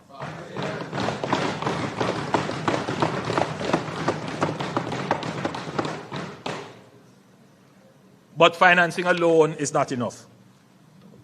We must, as a country, confront an uncomfortable reality. While Jamaica has built one of the most credible macroeconomic frameworks in the developing world, the execution of large investment projects too often moves at a pace that belongs in another era. Layers of approvals, fragmented processes, and rigid procurement rules, though designed with good intention, can make it difficult to move quickly when transformational opportunities arise. In today's global economy, capital is highly mobile, and investors compare jurisdictions not only on stability and incentives, but on speed of decision-making and certainty of execution. Too often, promising opportunities have gone elsewhere, to countries that are simply more nimble. We cannot allow this to continue. Even recently, Madam Speaker, I have seen projects that were eyeing Jamaica. Investors got frustrated and have gone elsewhere. We are advancing two powerful and complementary reforms. One focused on how we build infrastructure and the other on how we attract and accelerate transformational private investments. NARA will have special powers, that is the National Reconstruction and Resilience Authority, will have special powers to accelerate development approvals as well as procurement, enabling the execution of resilient infrastructure projects at a scale and speed this country has never seen before. NARA is not only about project delivery, it is about project networking to create new economies in areas impacted by the disaster and to introduce the greatest expansion of our economy in the shortest period of time in our history.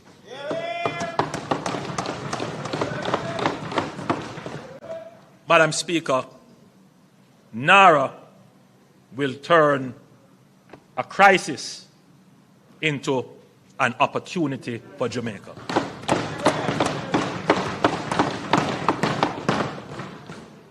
One of the most important lessons of Jamaica's economic reform journey was that execution requires not only institutional capacity, but credible, independent oversight.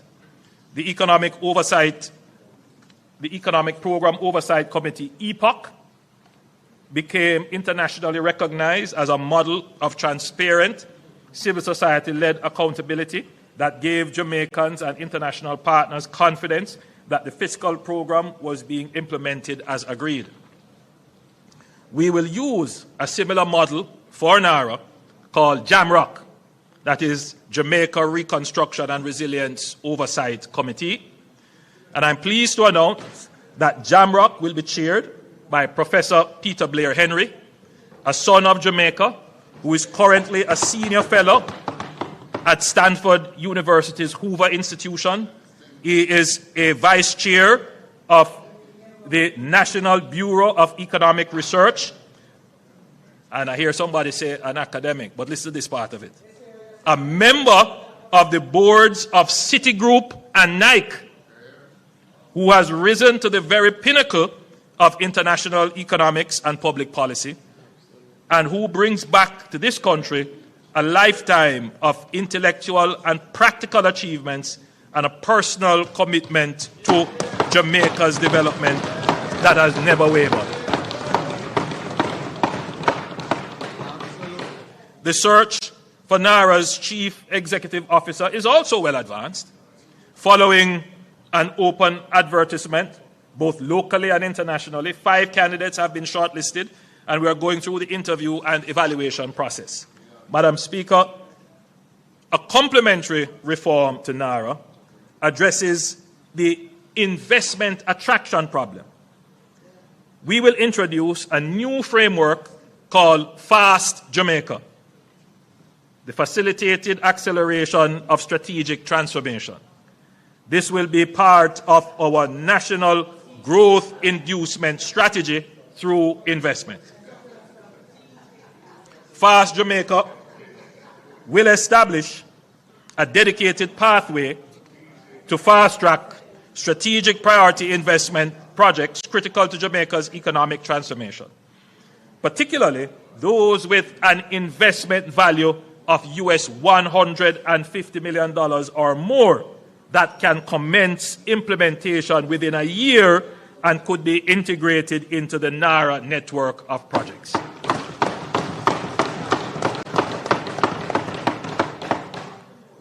The framework will focus on projects in sectors that will shape Jamaica's competitiveness, and we're looking at areas such as energy infrastructure, digital infrastructure and telecommunications, logistics, air and seaports, water, sewage and desalination, low-income housing and urban development, high-value tourism including wellness, medical and sports tourism, entertainment and the creative industries, STEM education and research, specialized healthcare, high-value agriculture and agro-processing, advanced manufacturing, and critical minerals, including rare earth elements. Cabinet will retain the ability to designate additional sectors where strategic opportunities arise. Central to Fast Jamaica will be a strategic investment council, a high-level body tasked with the initial screening and evaluation of major investment proposals. The elements of this already exist between JAMPRO, DBJ, and the Cabinet Office. The Council will assess the strategic merit, economic impact, and national interest considerations of each proposed project and will recommend to Cabinet the most appropriate development modality, whether public-private partnership, joint venture, concession arrangements, or otherwise, as well as whether the project should proceed through direct negotiation or a competitive process. Projects approved by Cabinet will be designated strategic investment projects and will benefit from accelerated approvals across government, coordinated regulatory engagement, and dedicated facilitation teams to ensure efficient execution. Fast Jamaica will also allow the government, where appropriate, to engage with unsolicited proposals from investors, recognizing that some of the most transformative projects originate from private sector proprietary knowledge. Madam Speaker, Fast Jamaica is not about weakening safeguards. It is about modernizing how government partners with strategic investors in a fast-moving global economy. Fiscal exposure will continue to be rigorously addressed by the Ministry of Finance and the Public Service. Cabinet will retain full oversight of all final agreements, but what will change is the speed, coordination, and clarity with which Jamaica engages with major investment opportunities.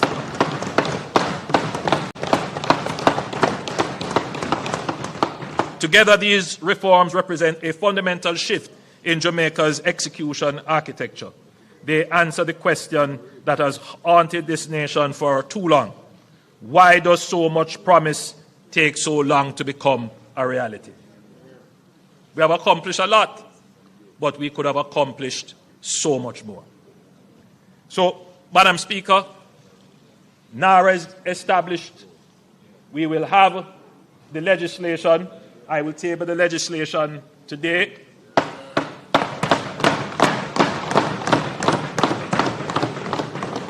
We have interviewed 5 shortlisted persons to become the Chief Executive Officer. We will make a determination shortly. We have selected someone to head the oversight body, and we will have conversations with members of civil society, the opposition, and other interest groups to fill out that body. So NARA is established. The purpose of NARA is to take all the projects that we have had in development, or some of them in File 13, and all the new projects, and coordinate their implementation. It will work directly with the projects that the government is leading. But that is not going to be enough. We need to crowd in the private sector, and that is why we have FAST working in complement with NARA. And a typical way in which this will work, Madam Speaker, when I go to show you all the projects that NARA will likely do, you will see that there are great opportunities for the private sector to come in. Every highway that we put in opens up lands for housing, low-income housing, for tourism, for agriculture, for manufacturing. Madam Speaker, NARA's first and most consequential mandate will be to prepare a comprehensive project and economic plan to deliver within the next 4 years. And when we say deliver, we mean complete within the next 4 years. Today, I lay out a transformative vision for Jamaica by highlighting several national projects across the length and breadth of the country. Many of these projects are not new. They have appeared in development plans, consultancy report, policy discussions for years, in some cases for decades. This vision was never the problem. What was missing was the mechanism to convert them from aspirations into reality. The financing, the institutional architecture, and the enabling environment. We now have all of these. Some of these projects will be delivered through NARA, others will be executed through existing institutions and public-private partnerships operating alongside and in concert with NARA. What unites them all is a single coherent national vision. A Jamaica rebuilt stronger, planned smarter, connected more efficiently, and distributed more equitably. Where every region of this island is a functioning engine of growth, and where the resurgence we are claiming is visible, tangible, and felt in the daily lives of every Jamaican.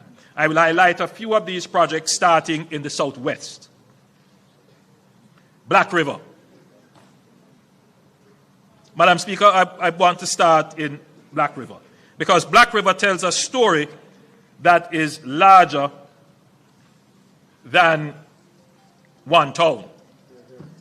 It is the story of the existential vulnerability of low-lying coastal communities to the intensifying force of climate change. Black River is one of Jamaica's oldest and most storied towns. Founded in the 18th century, it was among the first places on this island to receive electricity, piped water, and the motor car, a proud maritime hub, the commercial heart of St. Elizabeth, gateway for the logwood and rum and pimento trade that shaped our economic history. The Georgian wooden houses along the waterfront, the masonry, mercantile buildings, the civic structures by the sea, all spoke to a town of character, history, and dignity. But Black River grew as many Caribbean coastal towns grew, parallel to the shoreline. Its hospital, its courthouse, its market, its homes, all concentrated along the coast, all exposed. For generations, That vulnerability was managed, tolerated, absorbed, but Hurricane Melissa ended that. Storm surges of 8 to 14 feet tore along the Crane Road corridor. The historic waterfront was devastated, civic buildings destroyed, critical infrastructure severely compromised. Madam Speaker, we will not rebuild Black River as it was. We will rebuild it as it should be.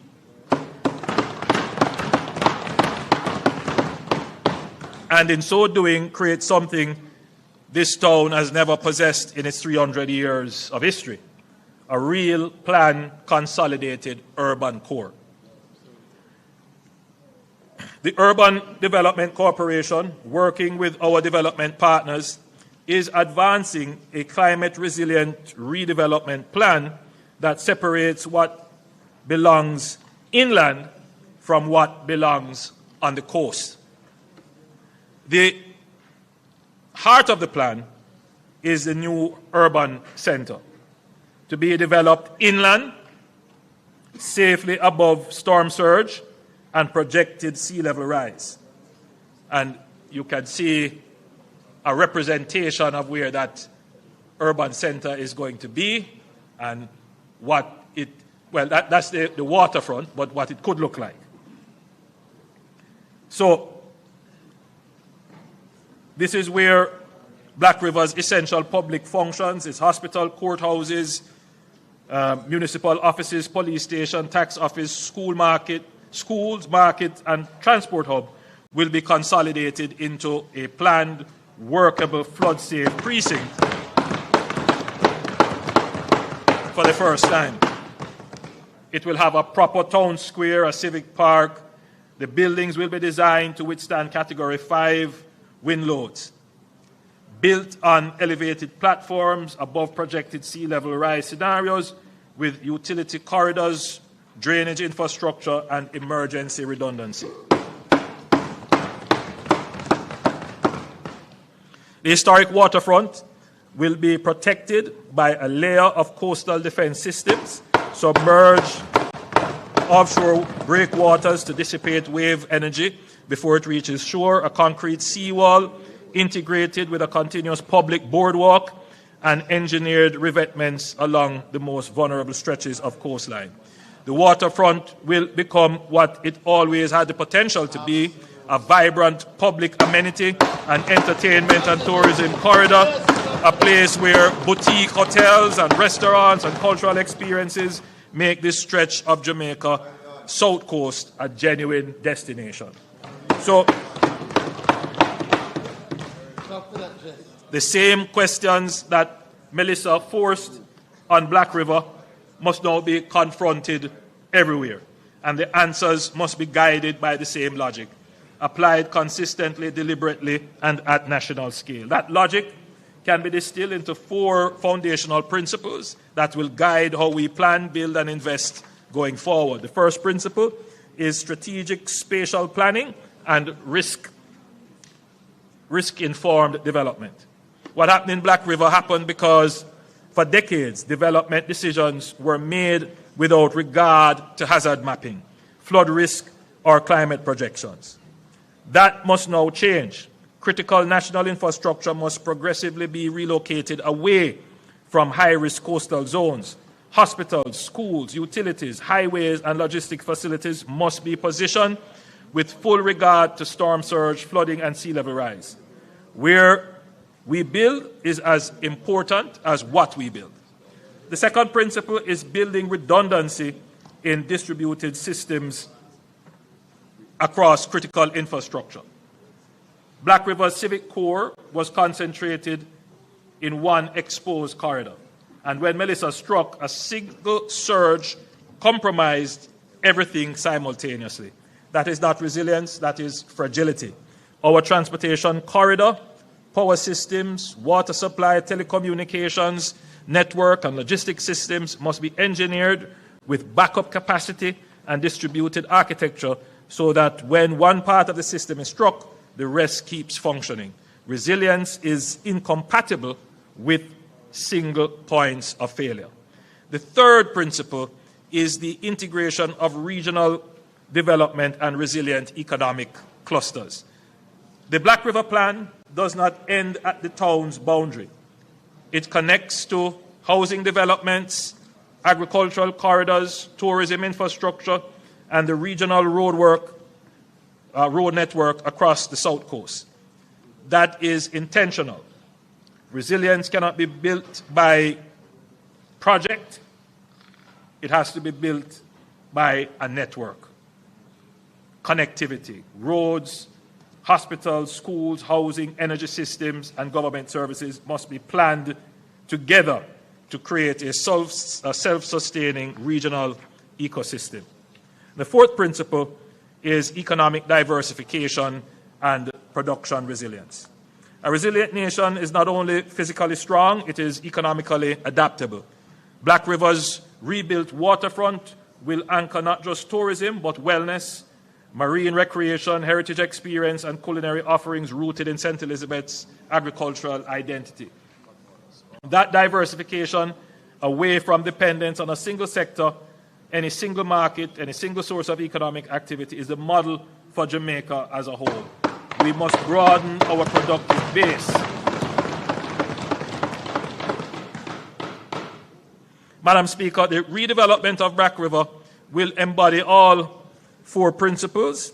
It will be proof of concept that Jamaica has learned lessons and that we are determined to apply them not just to the historic town of the South Coast, that is the Black River, but to every parish, every corridor, and every community of this island that faces the same challenge as we seek to build forward stronger.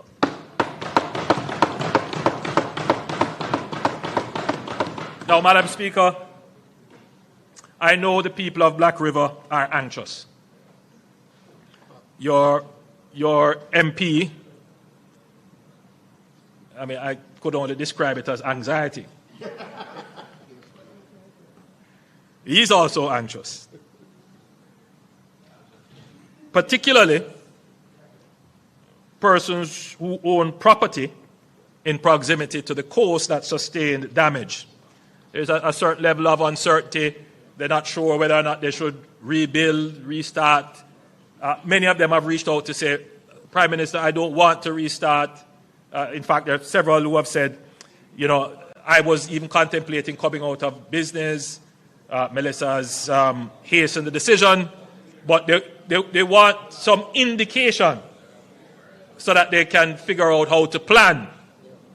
And we hear on our side the magnitude and scale of what we are planning to do can't be rushed. We can't make wrong decisions. So we have to think these things out carefully, put in place the systems and the structure. So today I would have laid out for you the NARA, which will manage it, the legal framework under which it is going to be managed. So we are well there. So I would say to the people of Black River, we have identified suitable lands to support a structured program of relocation and reconstruction for housing and business. For businesses, the town of Black River, for businesses in the town of Black River, the UDC has been asked to begin dialogue with property owners regarding acquisition of property and relocation where necessary. Madam Speaker, I don't want to say too much here because I know how, you know, what leaves here and lands there might be two different things. So I prefer that the entity, I have tasked them to go and start the dialogue, that they go and speak to the people directly. After agreement is reached, then you can speak publicly.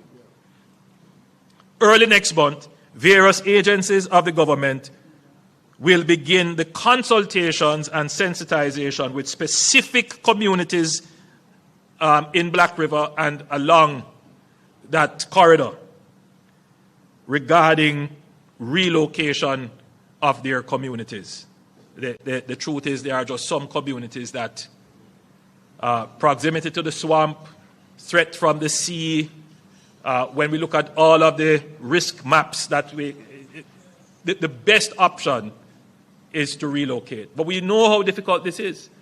And so we will handle this in a very sensitive way. We will ensure in a very transparent way as well. We will ensure that nobody is at a loss and that livelihoods are enhanced as a result of it. It is not something that is going to happen overnight. We acknowledge this, but it is something that we must do. So we will start the conversations individually with them. Madam Speaker, as you can see, there are several exciting transformational projects planned for the Southwestern region, including Fonthill. Yes, with its world-class ecotourism potential, Fonthill is down for development. The airport in Little London, which was already announced, that will be brought on to the NARA project sheet, and the new urban centre in Negril, that as well will be brought on to the NARA sheet. And I wanted to just draw your attention to the road network. There, the lines in red are showing you new highways and corridors that will be built. One of them will be the extension of the east-west highway from the Williamsfield leg, bypassing Spur Tree. And then there is another corridor which will not run on the coast, but more inland, but will connect to where the new Black River Urban Centre will be. So all of these roads will be under NARA, and they will be started and completed within the next 4 years. In fact, these roads should be completed within the next 3 years. What we learned from the hurricane is that in the immediate few days, we did not have access. The roads were impassable, they were blocked. And, you know, one of the problems was just how the road was built. We had no challenges with the highways. No highway was blocked because these roads were built to different standards, different drainage provisions were made. Now, St. Elizabeth, which didn't have it before, will now have 2 modern highways traversing the parish.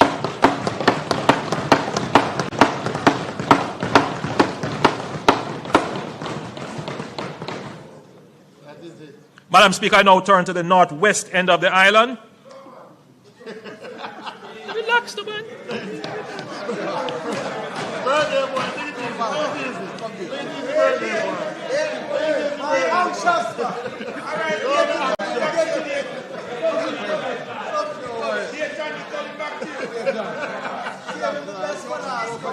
No, but the member, just to put the member at ease. What I'm presenting here are, you know, large-scale reconstruction projects for Westmoreland. You would have heard what we're going to do with Negril and so forth. But for the other areas, it is mostly housing reconstruction. So I will address that. I will address that under a different modality. So, Madam Speaker, anyone who has driven from Montego Bay to Negril knows the bottlenecks at Hopewell and Lucy. This is not just a quality of life frustration, it is an economic cost. Every hour of unnecessary journey time is a deterrent to tourism investment, a disincentive to the visitor's experience, and a brake on the development of Hanover's enormous untapped potential.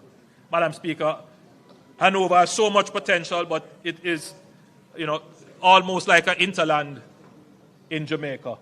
And in the same way that we have opened up St. Thomas, we will open up Hanover for development.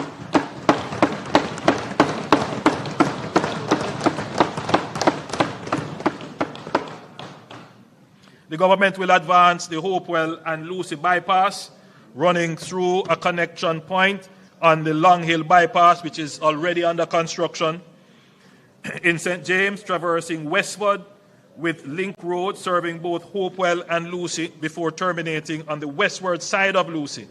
The alignment will run approximately 3 kilometers south of the existing coastal road. This will unlock the entire waterfront stretch between Montego Bay and Negril as prime resort lands.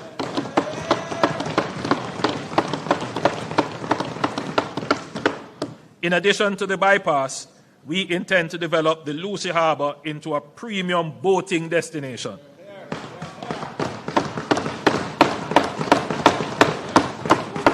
Sheltered from the prevailing winds, with deep natural water and proximity to emerging resorts on that belt between Montego Bay and Negril, Lucy Harbour has every natural attribute required to become a premium boating destination. So under NARA, this is something that we will do to create the economic incentive, but this is a perfect project for private sector. And so NARA will stimulate, facilitate, coordinate, but more than that, get it done quickly.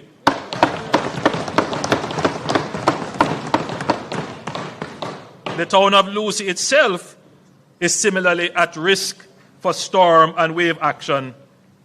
In other words, it faces the same threats as Black River. In fact, probably worse, because Lucy is actually below sea level.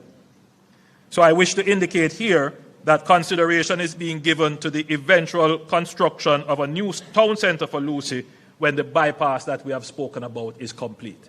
So we won't do it in this round. We can't take on too much. But let's do the bypass first, and then we do the new urban centre for Lucy.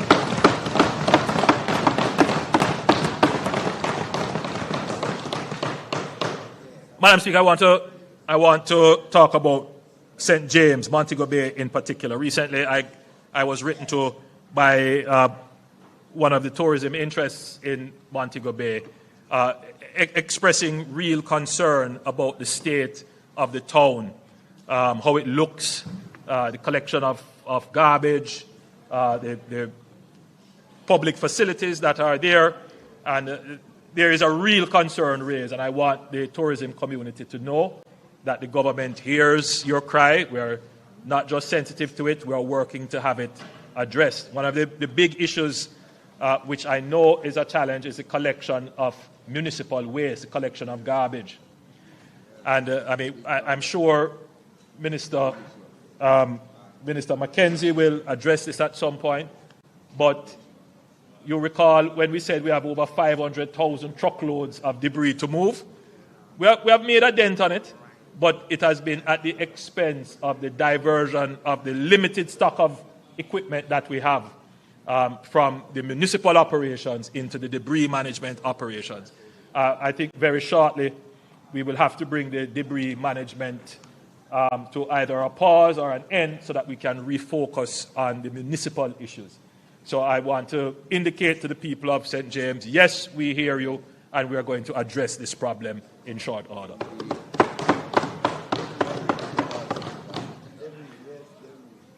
Madam Speaker, Montego Bay is our tourism capital, and it is time we undertook new investments to revitalize and secure its position as the leading destination in the Caribbean. Hurricane Melissa inflicted severe damage across Montego Bay, particularly in the coastal communities of Catherine Hall and West Green and Freeport. The destruction was painful, but it has given us something valuable, a once-in-a-generation opportunity to reimagine this corridor in a way that is bolder and more resilient. But we must first protect this city, which is a key pillar of Jamaica's economy. Montego Bay has long been vulnerable to flooding. Its rivers, when overwhelmed, have repeatedly brought misery to communities. The government will therefore undertake significant investments in river training to contain, manage, and direct floodwaters away from communities and commercial areas and critical infrastructure. The people of West Green and Catherine Hall will be very happy to hear this. and downtown Montego Bay. Yes. Madam Speaker, the Montego Bay Freeport and its surrounding areas represent one of the most strategically valuable and scenically spectacular stretches of real estate in the entire Caribbean. It is home to our mixed-use cargo and cruise ship port and the Montego Bay Free Zone, and is flanked by major hotels, premium residential developments, and a forthcoming 28-story mixed-use hotel and residential complex, a powerful signal of the confidence that investors already place in this corridor. At the same time, the soon-to-be completed Montego Bay Perimeter Road is fundamentally reshaping the economic geography of the wider region, opening new corridors and unlocking additional lands for investment that were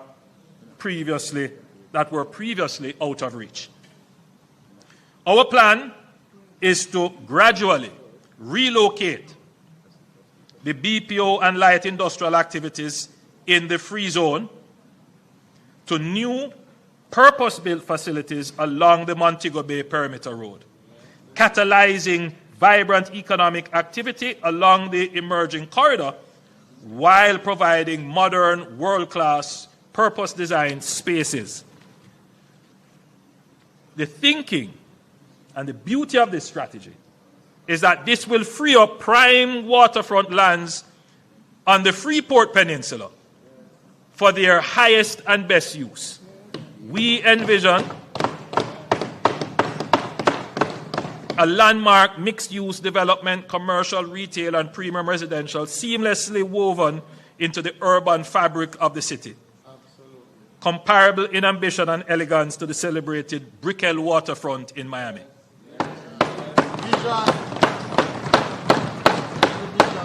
And at the heart of this vision will be a performing arts theater. It always is a puzzle to me. Every hotel has to have their own entertainment package. You know, we could invest in developing real premium entertainment if we had a proper performing arts center.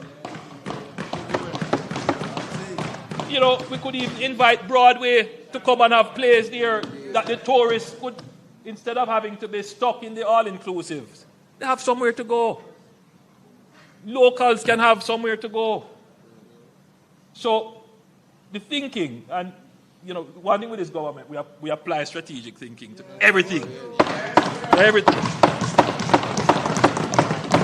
So, when the Freeport was developed along the coast, very important that it was actually coastal, so that because it's close to the port as well, because the idea was like manufacturing, you get on a ship and you go. But things have kind of changed a little bit, because most of the work that the Free Zone is doing has nothing to do with shipping. We ship it via email.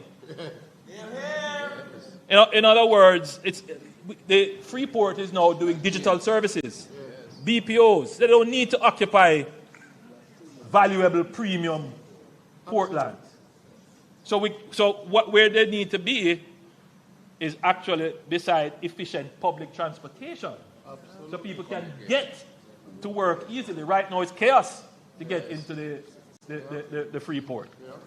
So just this move is going to increase the efficiency of the town, but increase the value and productivity.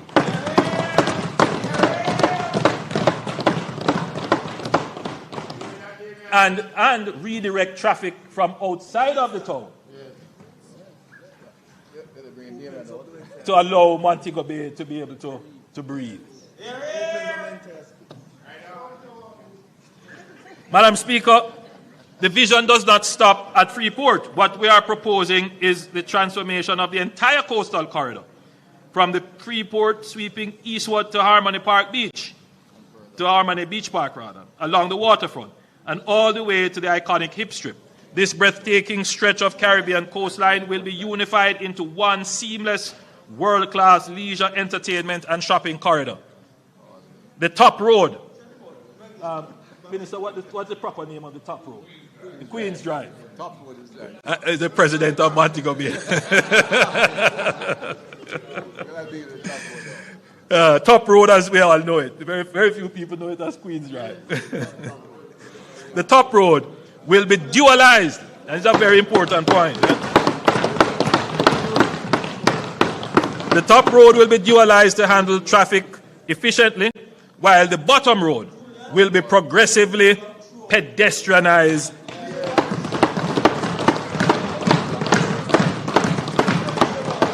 as well as the hip strip itself.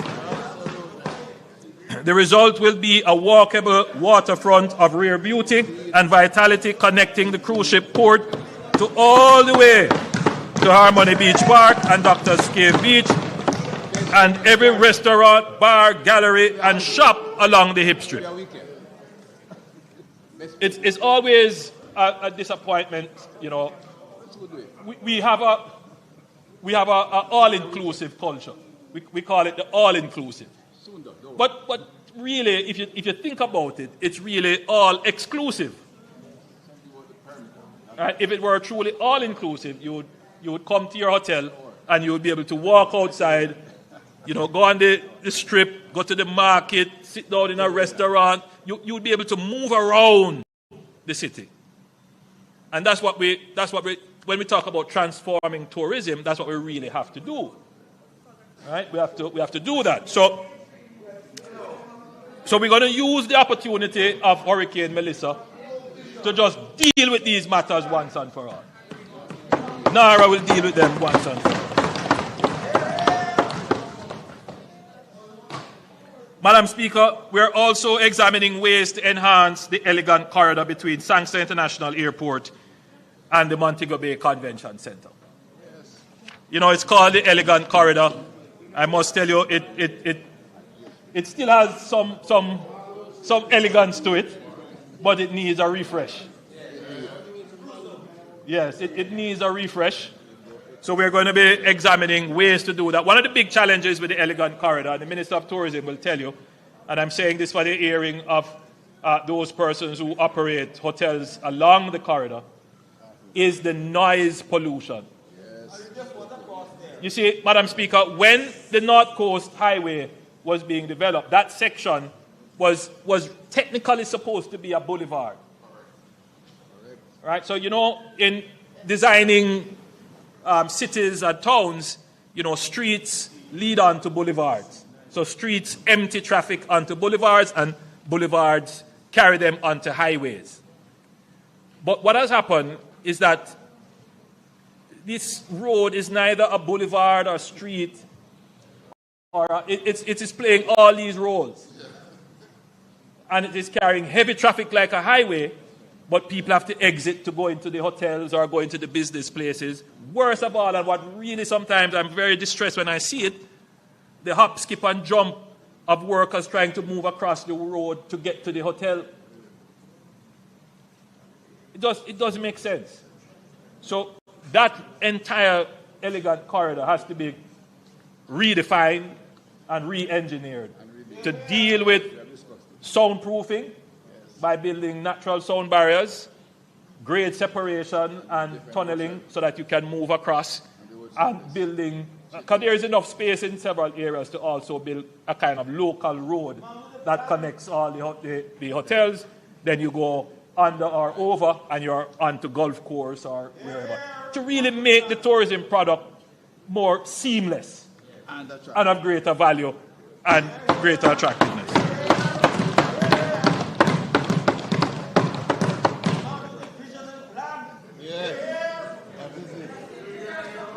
Madam Speaker, Black River, Madam Speaker, like Black River, Falmouth is a case study in the existential vulnerability of low-lying coastal communities to the intensifying impacts of climate change.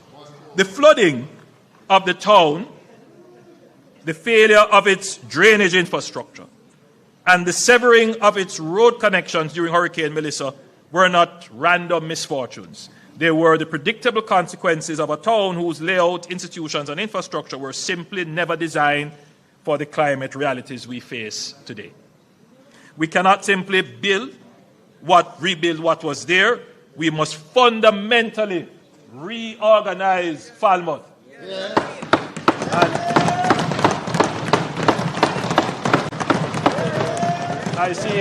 I see, Madam Speaker, big smile on the Member of Parliament for North Trelawney, who, unlike most MPs, she actually lives in her constituency and lives in the town of Falmouth. All right, member from Southwest St. Catherine. The drag line, who else lives in their constituency? Good. Good, Rose, good. The drag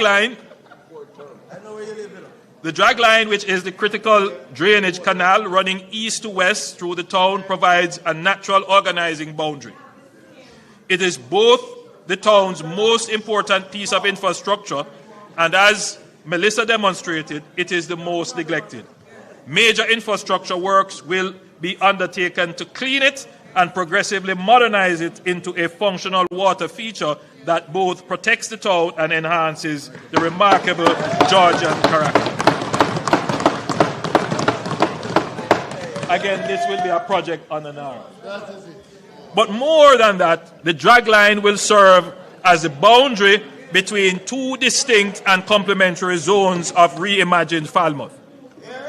North of the drag line, closer to the sea, the focus will be on what the waterfront does best: tourism, heritage, recreation, and coastal protection.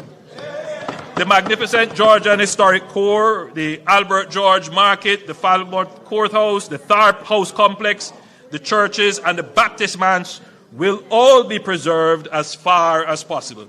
The cruise port and the waterfront will be enhanced and activated as world-class visitor experience. South of the drag line, we will build the resilient civic backbone that Falmouth has never had. The hospital will be relocated inland. It's a very important point, members.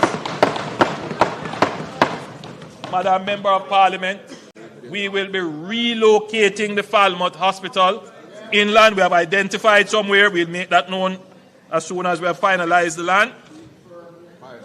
And this will be away from the flood zone with direct access to the North Coast Highway so that it remains fully operational precisely when it is needed most.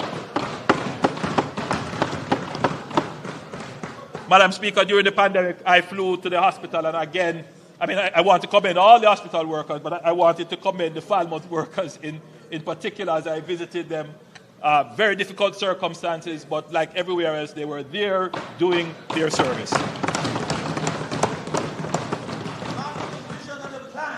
A new urban center will be built to modern standards of climate resilience and will consolidate critical public services and give people of Trelawney the standard of public facilities they deserve. Further south, and I want Minister Grange to pay attention to this one. Further south, anchored by the Trelawney Multipurpose Stadium at Florence Hall, we will finally deliver on the promise this facility has always held. We will be developing the area into a world-class sports center for sports training, major events, and sports tourism.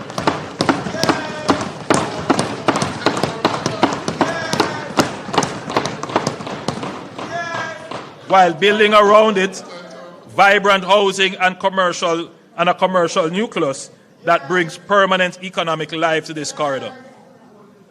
Madam Speaker, we have had several proposals come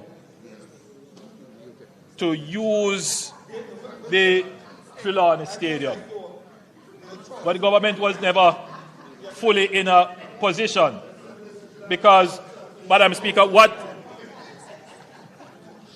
to convert this into a sports tourism entity would require not just the facility. We would have to put in place infrastructure, water, proximity to working and resilient health facilities, proper housing, all the things that would be required to make such a facility work. So we were never in a position then to do it. But today, Madam Speaker, we are bringing all the infrastructure. We are bringing all the infrastructure together. So this can actually now become a center of economic activity in sports.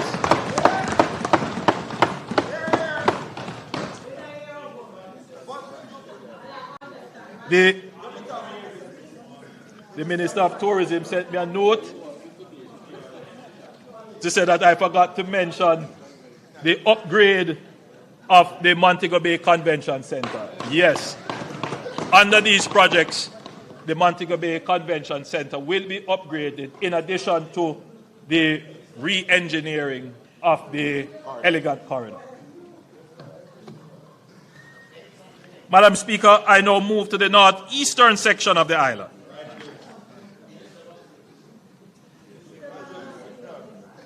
Madam Speaker, the North Coast Corridor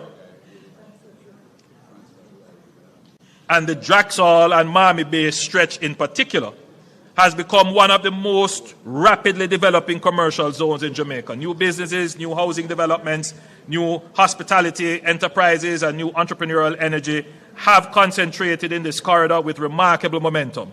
The government wants to support and deepen that energy, not for it to be strangled by the congestion, but for it to be able to properly carry the traffic load of the area. On major event weekends, traffic snarl from miles from St. Anne into neighboring Trelawney. The North Coast Highway capacity has been exceeded by the very growth it helped generate.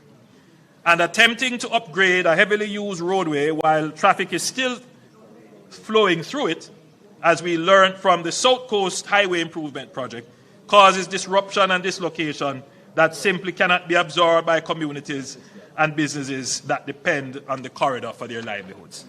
The solution is to build the alternative first. Detailed feasibility studies are being completed for the North-South Highway Extension Project. The proposed extension consists of two segments branching from a new grade-separated interchange near Miami Bay, westward to Discovery Bay in St. Anne, and eastward to Tower Isle in St. Mary. Together, these extensions will create a high-speed tolled alternative to the existing North Coast Road, diverting through traffic away from the congested commercial corridor, reducing journey times dramatically and unlocking the tourism and investment potential of the wider North Coast and St. Mary to the western parishes. Once the North-South Highway extension is sufficiently advanced, the North Coast Highway Improvement Project will follow, upgrading the existing alignment from Montego Bay to Draxall, including the dualization of key sections where traffic volumes and safety demands require it. The Draxall corridor is not a problem to be managed. It is a success story to be expanded.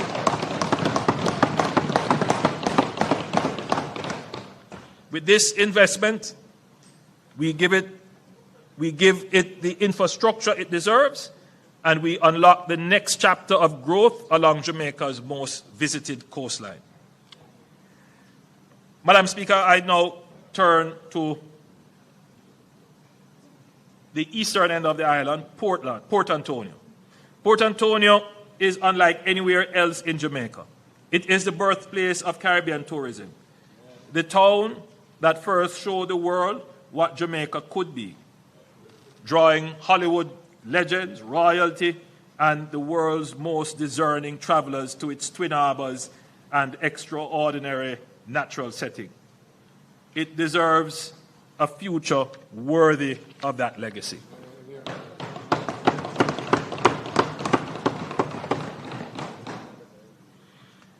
As I have reported to this Honourable House on previous occasions, the Port Authority of Jamaica, working with international consultants, town residents, elected officials, and government agencies, developed a master plan for Port Antonio built around a clear and compelling vision.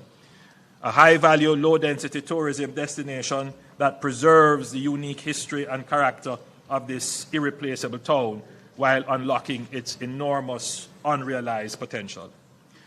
We are now moving from planning to delivery, starting with the Port Antonio bypass. Madam Speaker, sometimes, I'm doing this now 11 times and going through all the projects and the plans. I can just imagine that the people listening might say, but you said this already, or here goes another plan. But the beautiful thing is that having seen these plans from conception to inception, it is just an amazing feeling. So I recall when we were doing the discussions about how are we going to develop this beautiful asset of Port Antonio. And we recall that when the sewer lines were being put in, I believe by the opposition at the time was the government, the chaos it created in the town. Well, yes, we got the money, but they implemented. Right. So, but it was chaos in the town, just to put in the sewer lines. And so the thought was, if we can't do any further development in the town, because the development itself may kill the town. So what we have to do first is to do the bypass. We have to create an alternative so that traffic can flow whilst we do, because of the significant development. So we announced the project, and Madam Speaker,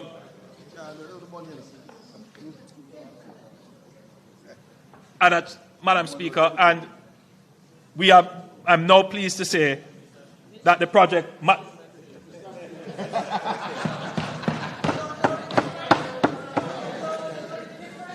is man, woman is woman.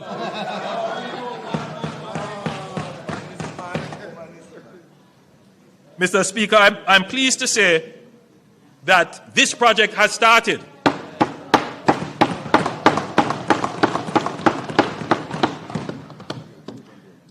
This is an $81 million project, and it is an essential precondition for everything else the master plan will seek to achieve. This 18-kilometer corridor will be delivered in 2 phases. The first spanning Norwich to Turkle Crawl Harbour, and then 7 kilometers of 4-lane roadway, new bridges and upgraded drainage, built inland and elevated to protect against storm surges and coastal erosion.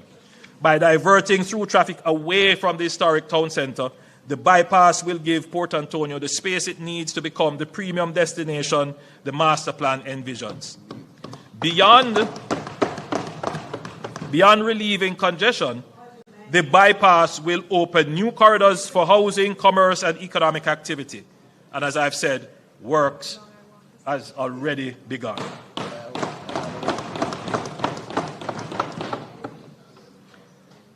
The broader master plan will deliver 4 transformational elements: a new cruise terminal in the East Harbour, paired with high-end hotels and villas on the Folly Lands, which will establish Port Antonio as a premium cruise destination unlike any other in the region, intimate, authentic, and famed by some of the most spectacular scenery in the Caribbean. The cricket grounds will be enhanced into a modern multipurpose sports and entertainment amphitheatre, activating this underutilized asset and bringing major events to Portland for the first time. A new pedestrian promenade along the shoreline will connect the east and west harbors, transforming the waterfront into a continuous walkable space for residents and visitors alike. And a new public park will give the people of Portland a world-class recreational amenity on their doorsteps. Madam Speaker, just to be clear, these pictures that you are seeing are not just, promotional rendering. Actual architectural design work has gone into this.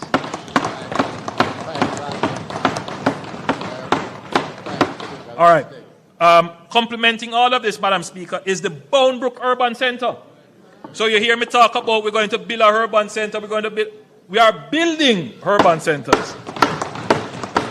The Boundbrook Urban Centre is approximately 40% complete. Like the Morant Bay Urban Centre, Boundbrook will be integrated will be an integrated commercial hub combining public and private services seamlessly in one location. Madam Speaker, the development of the new port, and I want this is the Morant Bay Urban Center. Well, the bypass starts there, so it connects there. So, Madam Speaker, the development of a new port in St. Thomas has been discussed for some time. The original intent was to develop an aggregate port to serve the growing demand for construction materials in regional markets such as Guyana and Suriname. However, Hurricane Melissa fundamentally expanded our thinking. Hurricane Melissa served as a stark reminder of the vulnerability of Jamaica's southern coastal line and the existential threat that a direct strike on Kingston would pose to the port of Kingston, and by extension to the nation's ability to recover from any such disaster. As a result, the government will now not only develop an aggregate port for export, but one with capacity for mixed usage, such as the Reynolds Pier in St. Anne. This port will serve as a critical backup to the port of Kingston in the event of a major disaster, while simultaneously driving economic growth and creating much-needed employment opportunities for the people of St. Thomas.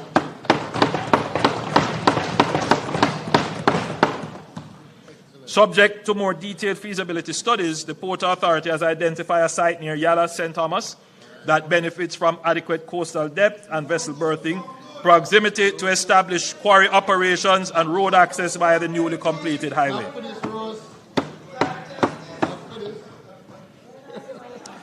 Madam Speaker, the Port of Kingston is now one of the fastest growing ports in the entire hemisphere, and we are determined to ensure that our infrastructure keeps pace with that growth. We are undertaking a series of transformational projects that together will create the largest concentration of near-port logistic lands anywhere in the Caribbean. The first of these is the $80 million Westland projects already underway, which will add 15 acres to the Kingston Freeport Terminal, increasing cargo storage capacity by more than 25%. The second involves the realignment of the Marcus Garvey Drive to the northeast of Tinson-Pen and the incorporation of the Tinson-Pen lands into an expanded near-port corridor.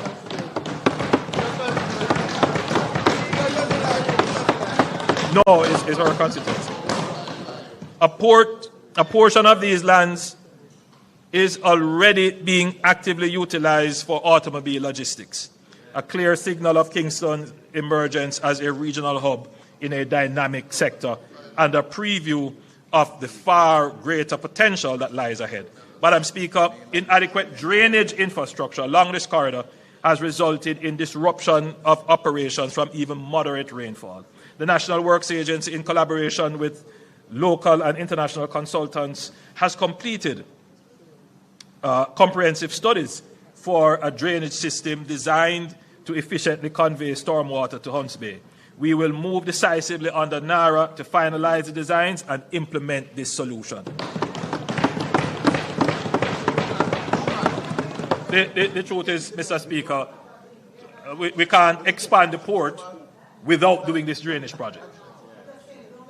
Madam Speaker, speaking of drainage, the Kingston Metropolitan area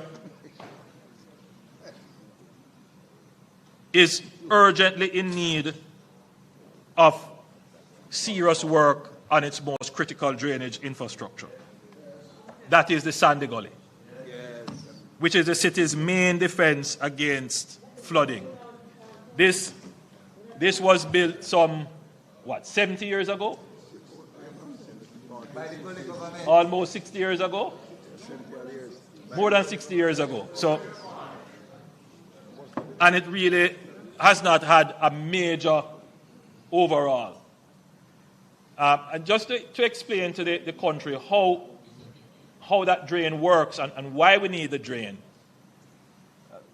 If there is a weather system that is coming off the Kingston Harbour and it is going across Kingston, it is going to meet the hills of St. Andrew. And what that will do as the precipitation moves against the hills is that all of that will fall as rain. It will come down the hill, and if it doesn't get into the sandy gully and go into the sea, it will flood the Kingston Plain. And so that's why it was built like that. So it actually takes the water coming off the hills for any heavy precipitation. But the gully as it is, because the inverts and the other infrastructure that support it, they are aged. And so they are falling apart. So on the Nara, yes, thankfully, the gully was not damaged. The sandy gully was not damaged by Melissa. But because we have a resilience mandate, we know that this is a key piece of infrastructure that is needed for Jamaica's resilience. And therefore, the reconstruction of the sandy gully will be a major project on the Nara.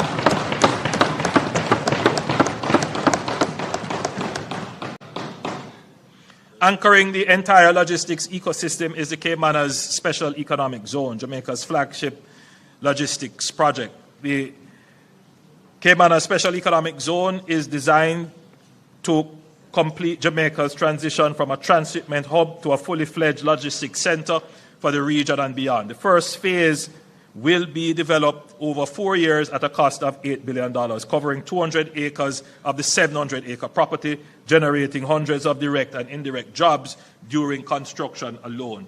Taken together, the Westland, Tinson Pen, and the Caymanas Special Economic Zone project, which has started. These three investments will assemble the largest block of near-port logistic lands in the region, placing Jamaica firmly on the pathway for fulfilling our national ambition of becoming the fourth global node in logistics alongside Singapore, Dubai, and Rotterdam. Madam Speaker, these are the exact words that were said by the former Minister of Industry and Commerce, who is now the Member of Parliament for Western St. Andrew, which shows that, and he knows, I've always, where credit is due, give credit. You don't have to originate all the ideas, right? The brain is not all in one head. And how I see myself, yes, I like to think myself as a great thinker and conceptualizer, but I prefer to be thought of as the great builder, the one who does it.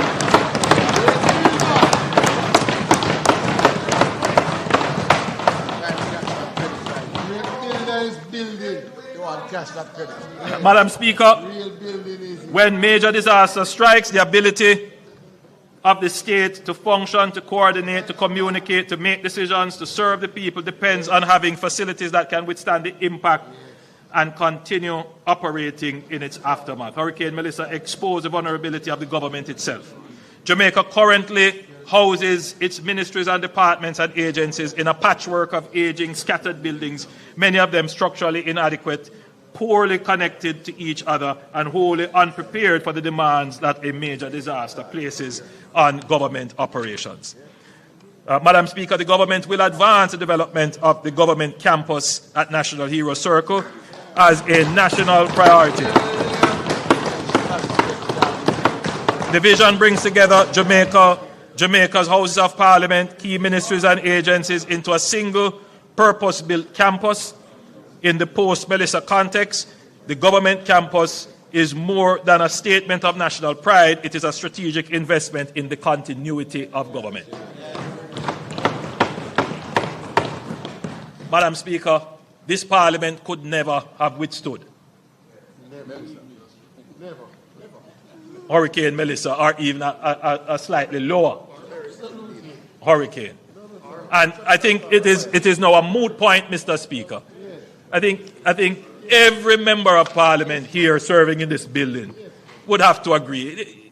The building has served us well, put it that way. But it really cannot carry us much further.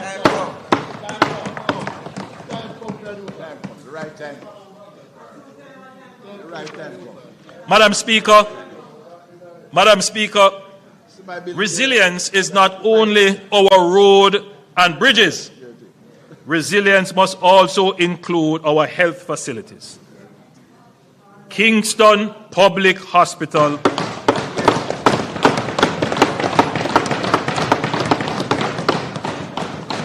has a historic and venerated as it is, has stood for over 300 years. 300 years. It is vulnerable, and had Hurricane Melissa struck Kingston, the consequences could have been more catastrophic, potentially damaging or destroying a major national referral hospital at the very moment when the residents of the surrounding area would need it the most. That would have added a dangerous new layer of public health crisis to an already severe natural disaster. We have to take note of our vulnerabilities and address them before they manifest. It is imperative that a new Kingston Public Hospital be built to modern international standards with resilience, continuity of care and disaster preparedness at its core.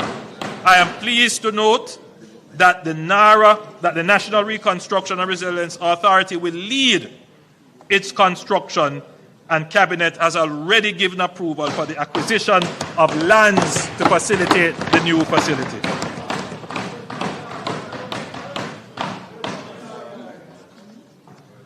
Madam Speaker,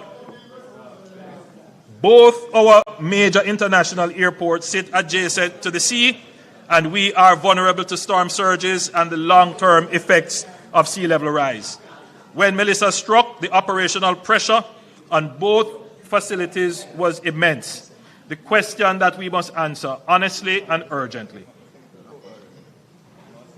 what happens if one or both of our major international airports is rendered inoperable by a natural disaster? The answer cannot be that Jamaica has no answer. Vernon Field has been discussed as a development opportunity for decades. The vision of an aerotropolis, an airport city that would anchor Jamaica's ambition to become the world's fourth logistics hub, has appeared in strategic documents. I've spoken about it numerous times. Cabinet decisions and development plans have been made since the 2000s. The long-term vision still remains our aspiration. Former Minister Mike Henry, I'm certain that if he is listening, would be happy to hear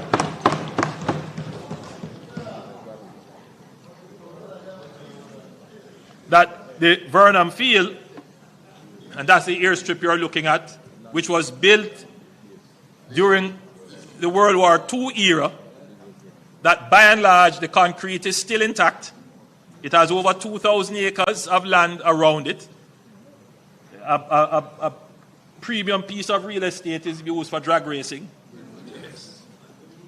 when that piece of real estate should be our strategic backup, and where we make strategic investment to eventually make it into a full-blown airport.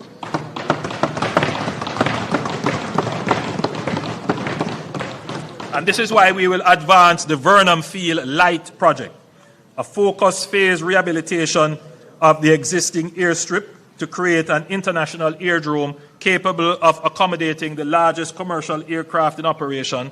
And this means that in the event of a hurricane, earthquake, or other disaster that renders Norman Manley or Sangster International Airport inoperable, or both, Jamaica will have an inland facility capable of receiving wide-body jets, humanitarian relief aircraft, cargo planes, and military transport. The continuity of our aviation connectivity, which is the lifeline of our ecotourism, of our tourism economy, and our import supply chain, cannot depend entirely on two coastal strips of land exposed to the sea. Beyond its resilience function, the Vernon Field Light project will deliver immediate operational value across a range of activities, for example, providing dedicated facilities for international private jets, purpose-built hangar facilities, aviation training and certification, as well as serving as the Maritime Air and Cyber Command base for the JDF.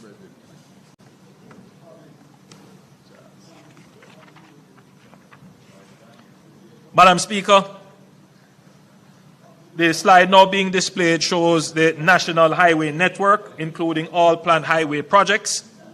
What it illustrates is a vision that is within our grasp.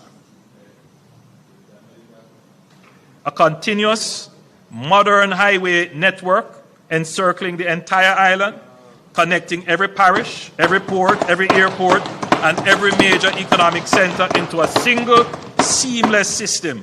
The objectives of this network are, one, to reduce travel times and transportation costs for businesses and families, to open new corridors for agriculture, industrial, and tourism development, and to strengthen resilience by ensuring that no community is ever again isolated because of a disaster, and of course, to create new lands for low-income housing.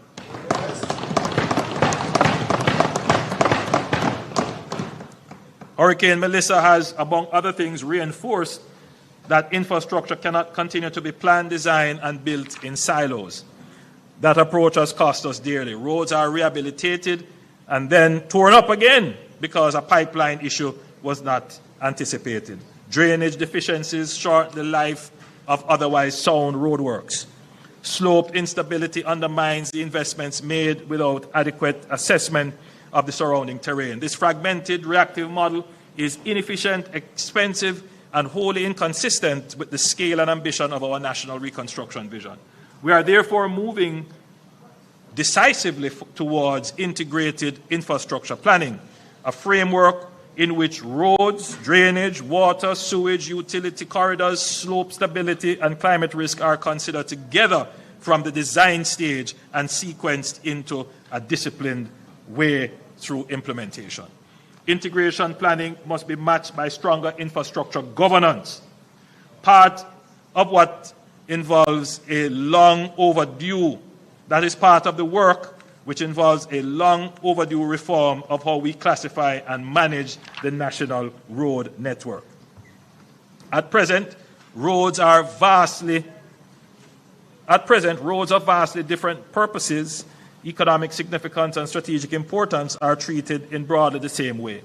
A modern road designation framework will allow us to distinguish clearly between local access roads, parish connectors, strategic economic corridors, tourism routes, agricultural links, and emergency and evacuation corridors.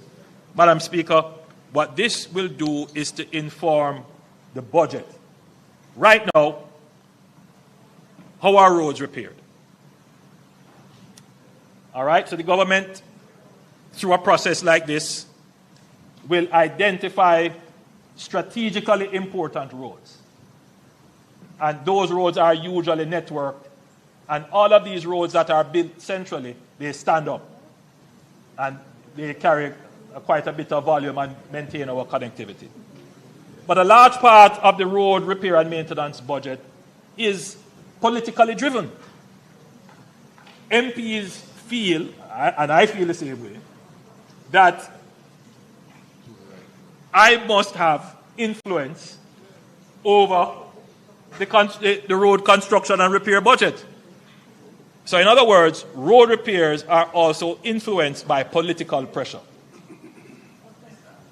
Now, maybe that's not a bad model, but what it does is it helps to fragment how the limited road repair budget is spent. So what happens is that the road repair budget is broken down essentially by constituency and by the effective lobbying of members of parliament. Now, the truth is that that strategy may have served well. But what it creates is a great deal of fragmentation, because every year we spend billions of dollars. But if you look at the road network, you can't really say that you have developed a road network. And at some point, as a country, we have to say, look, we need to make impact with the money that we are spending. And so that is what the One Road Authority is being designed to do. I know there is concern that the One Road Authority is going to take away autonomy from parish councils. No leader of the opposition, that's not what it is being designed to do. So one of the things that we're doing is to do a proper accounting for the roads, so we know how many roads we actually have, how many miles of roads.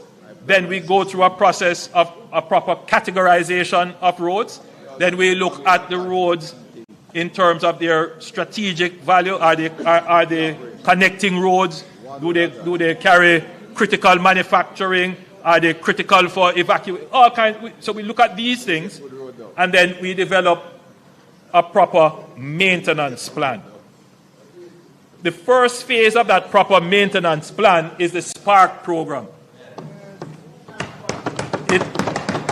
Already, the SPARK program is supposed to do over 600 roads. You've gone about 120 roads have been done across the island.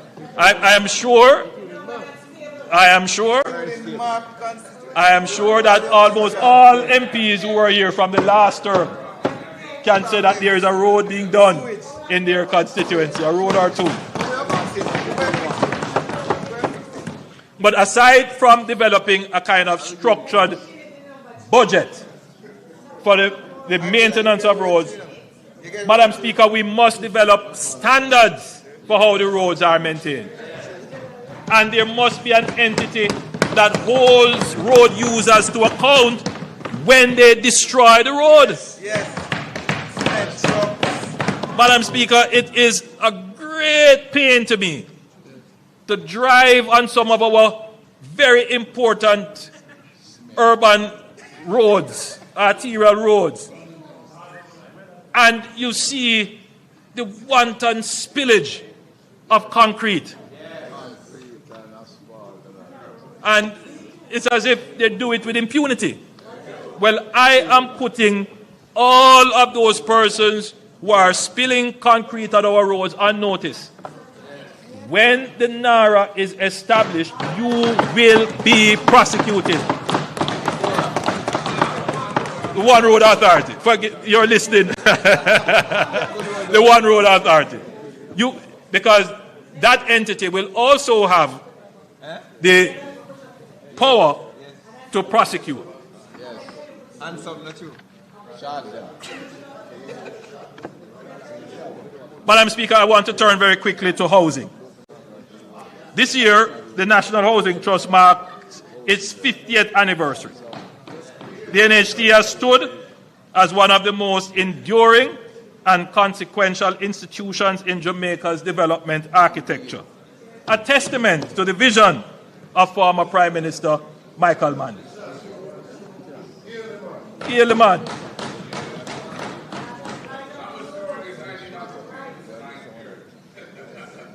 As I said, he did some good things, but we should also note, because the member from St. Andrew Southwest, Southeast, saying, well, if you're going to talk about history, you must talk about it completely. You must give the full story. Right. So the full story of the NHT is that, of course, the idea to create the NHT was that of Michael Manley. But the NHT was, as you would know, no, I was not. Of course I was. No, but history is not for the people who live it, it's for the people who read it. So,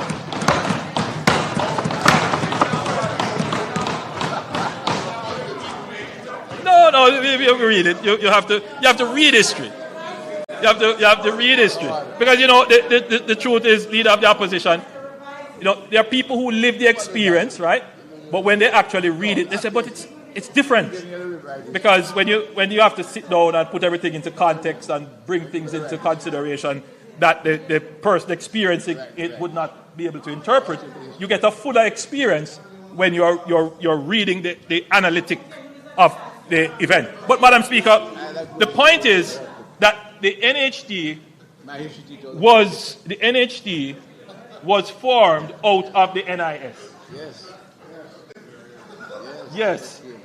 In other words, the fund that we created, the National Insurance Fund, which when recreated, the PMP objected to it, turned it around, called it sin, never wanted it to be done. So now what happened is that, of course, the initial establishment of its structure and the funding came from the NIS. So, I mean, it's just a part of the context of the NHD. But to the credit of former Prime Minister Michael Manley, this is an institution that has served Jamaica well.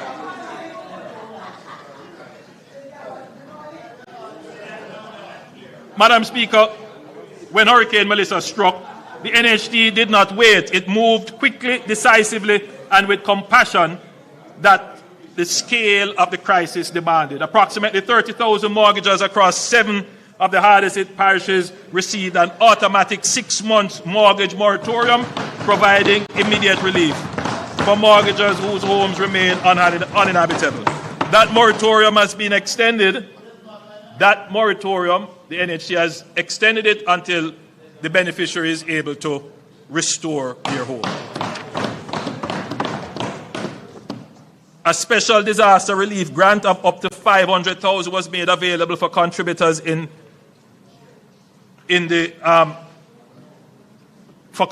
for contributors who demonstrated a need, prioritizing those unable to take on additional borrowing, including pensioners and other vulnerable groups. Over 5,500 applications have been received under the grant facility alone, with nearly 1,800 already processed and close to $1 billion dispersed. The NHD has also procured 2,500 semi-permanent housing solutions at a cost of US $19 million for families who lost their homes entirely. The first 300 units are on island and are being cleared for distribution. So finally, we will have some of these modular housing solutions, semi-permanent housing solutions.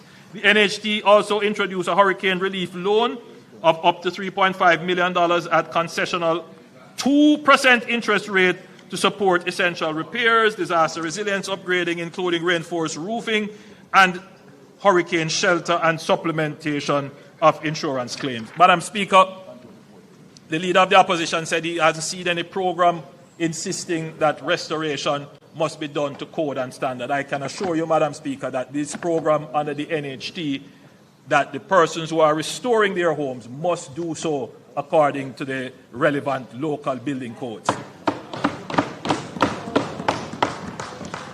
I am pleased to announce that the program will be extended through to March 2027, ensuring that families across the island can access concessional financing to rebuild, not just the standard that existed before, but to an even higher standard of resilience. So this loan program will be extended to next year, March. Madam Speaker, let me give the House and Jamaica a clear picture of where the NHT housing delivery stands. As at the 31st of January 2026, the NHT is actively managing a housing train line of over 41,000 solutions at various stages of development across the island.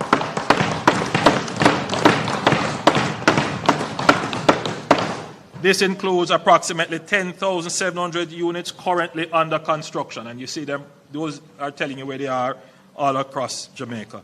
Nearly 6,000 at contract award stage, and 11,500 in procurement and negotiations, and more than 11,600 in planning and design.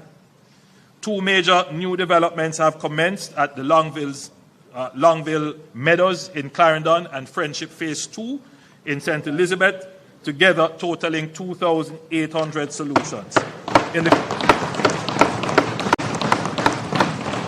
the coming financial year, the NHT has projected housing expenditure of approximately $50 billion, with a further subsidy of approximately $21 billion under the external financing mortgage program.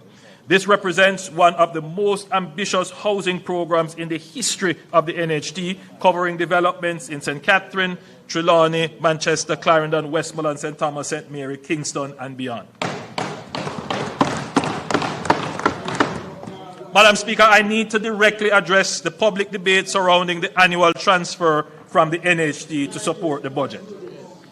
The opposition has made much of the annual $11.4 billion transfer from the NHT. In the face of fiscal pressures created by Hurricane Melissa, the government had no realistic alternative but to extend the drawdown. Were the drawdown to be discontinued, the $11.4 billion would have to be found elsewhere, resulting in additional taxes beyond those announced. I fully acknowledge that the Jamaican workers contribute to the NHT with the expectation that those funds will be used for housing. That expectation is legitimate, and the government takes it seriously. But we have to be clear on what the real challenges are and how to solve them. First, let me give some deeper insight into the $11.4 billion. $11.4 billion is the gross amount that the NHT transfers to the government. Gross. This is net off against the statutory deductions and taxes that the NHT itself is obliged to pay to the government. Technically, therefore, the government gets approximately $7 to $7.5 billion net from the NHT. I think that is a very important contextual element of the problem. No, every year. Every year. Every year. So, because sometimes we run with the headlines, but we don't really look at the details. Absolutely. All right. Second, the NHT remains a solid, well-capitalized body that is not a fiscal risk to the government.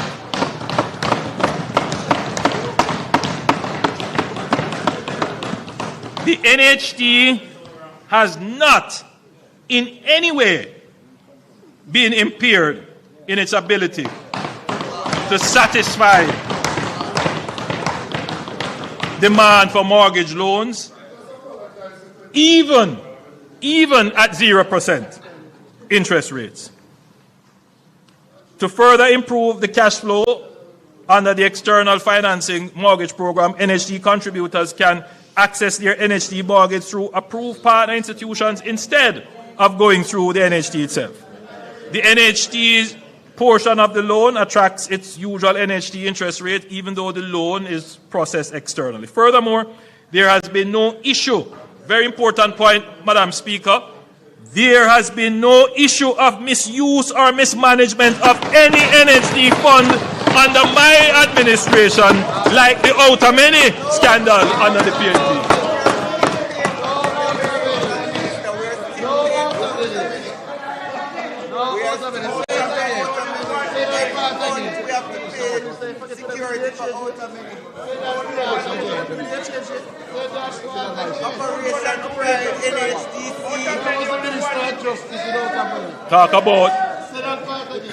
Talk about corruption. Yes.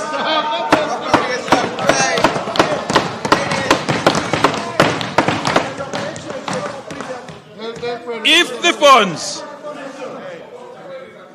the funds remained with the NHT, they would largely have been invested in government securities and sat on the balance sheet as lending capacity, waiting for projects that too often do not materialize. Not because the money is unavailable, but because, one, we do not have enterprise scale contractors in sufficient numbers. That's reality. Number two, we do not have large swathes of developable land that is close to where people want to live or where sufficient infrastructure exists, so that all that is required to do is to put in the last mile. This is why we are building new roads to open up new lands for housing. That is what we have done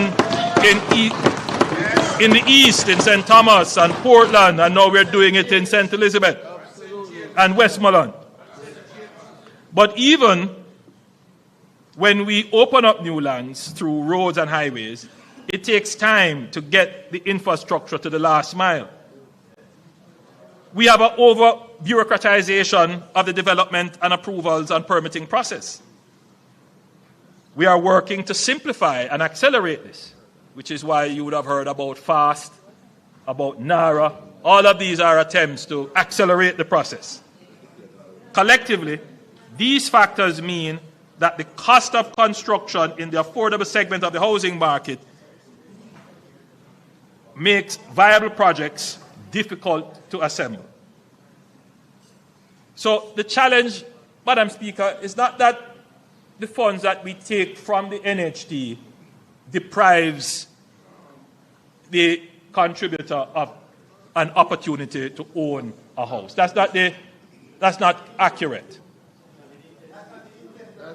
The challenge is, because even though we have taken the funds, in this administration, we have done more than any other.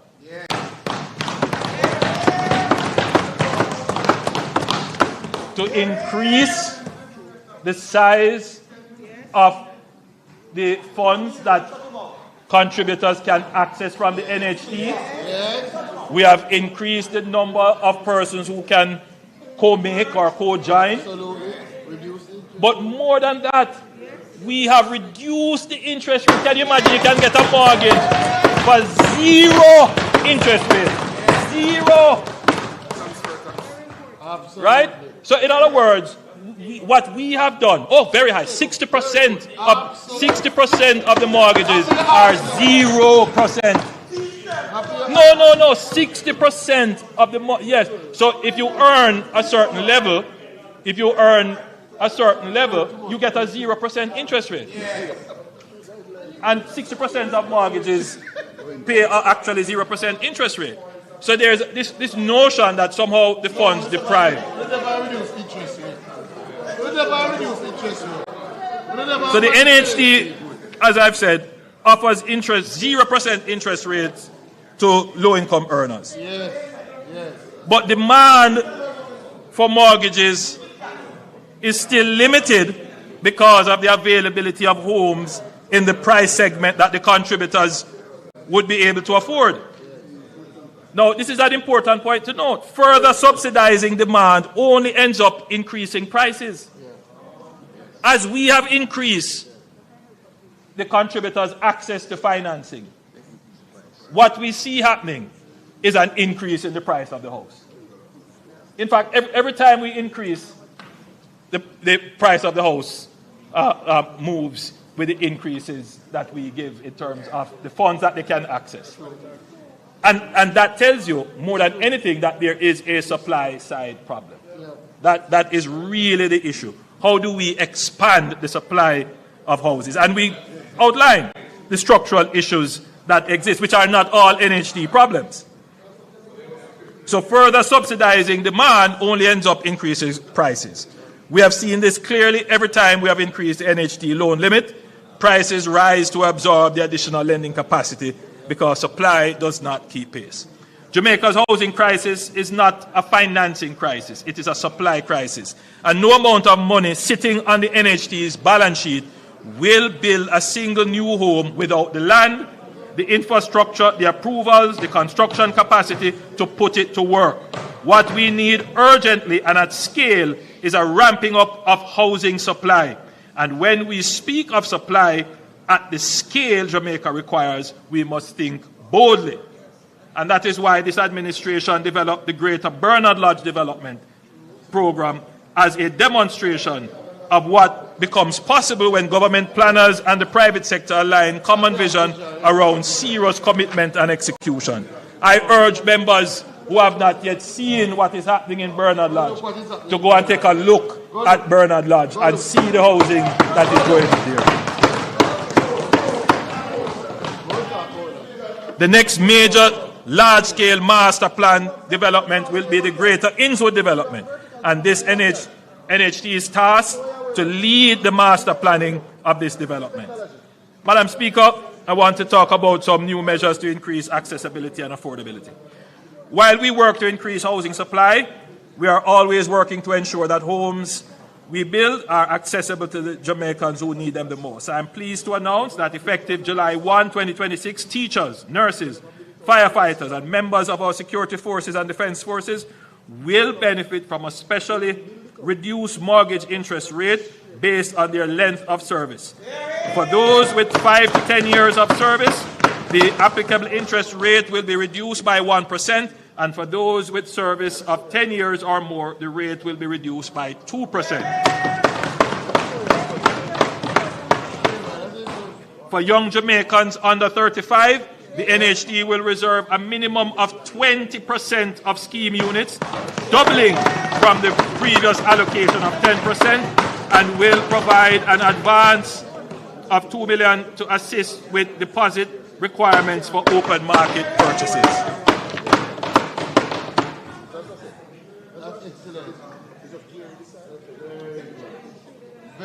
Also effective, July 1, the home improvement loan waiting period will be reduced from 7 to 5 years, giving existing homeowners faster access to funds for maintenance, security, green energy upgrades, and expansion. All of these were commitments made in our 2025 manifesto.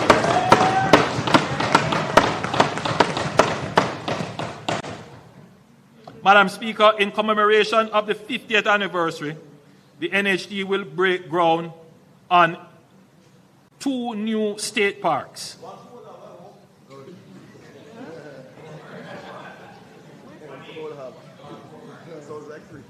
I had already announced one in Manchester, and that is being developed as we speak. They are trying to come to some agreement with the local municipality as to the exact location as to where that should go.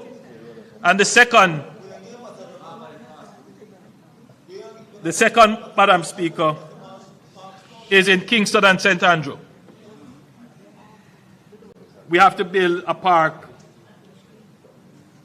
in Kingston and St. Andrew. We remember Emancipation Park. But, Madam Speaker,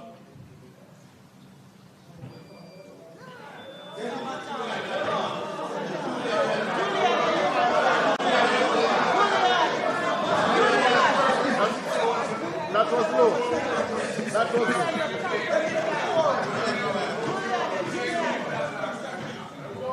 That was low. That was low.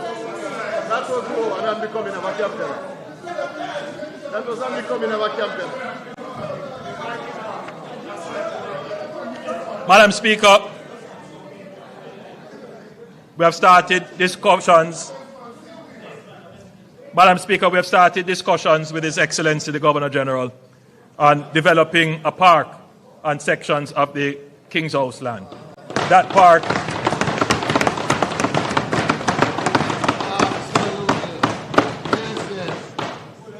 Madam Speaker, that park it will be particularly developed to deal with the needs of our seniors. A place where they can exercise and walk securely. So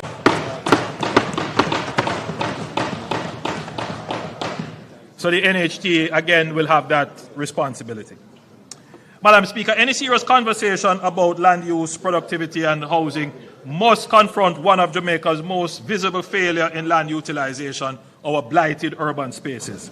Across parts of downtown Kingston, Spanish Town, and Montego Bay, vacant lots and derelict buildings occupy land that should be among the most economically productive.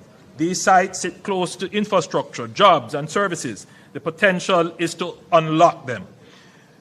And what we will be doing, Madam Speaker, is to give the framework for unlocking these lands. Since 1995, the Urban Renewal Tax Relief Act has attempted to incentivize investments in such areas. But the results have been limited. Just 56 projects approved in 3 decades. Last year, I indicated that we would overhaul this framework to make it fully fit for purpose, and that work, led by the UDC with key stakeholders, is now well advanced. The new framework will strengthen the core incentive by allowing developers to apply the existing tax credit against up to 100% of income tax liability rather than the current 50%. Madam Speaker, this is a major change.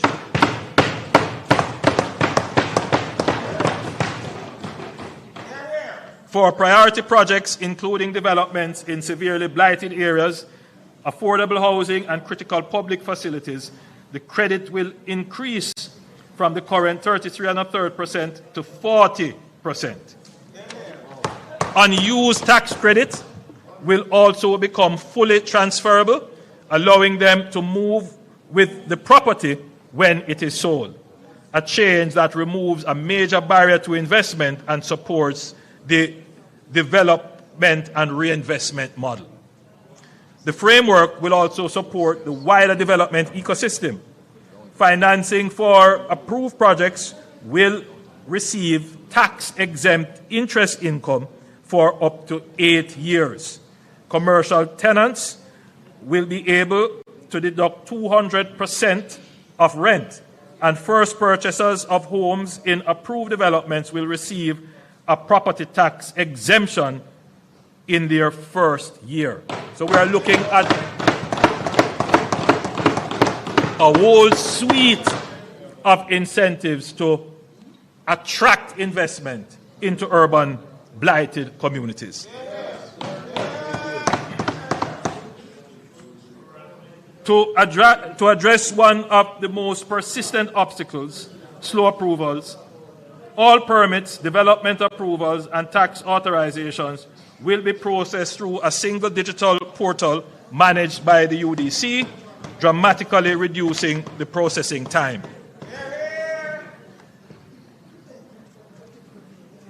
Finally, the program will expand beyond downtown Kingston to include sections of central Kingston, Vineyard Town, Swallowfield, Olympic Gardens, Spanish Town, and Cape Manors in St. Catherine, Montego Bay in St. James, Port Antonio in Portland, and Morant Bay in St. Thomas. The new framework will also explicitly include disaster recovery and reconstruction areas, covering sections of Black River, Fonthill, Junction, and Santa Cruz in St. Elizabeth, White House, and Negril in Westmoreland and Hanover, and Falmouth in Trelawney.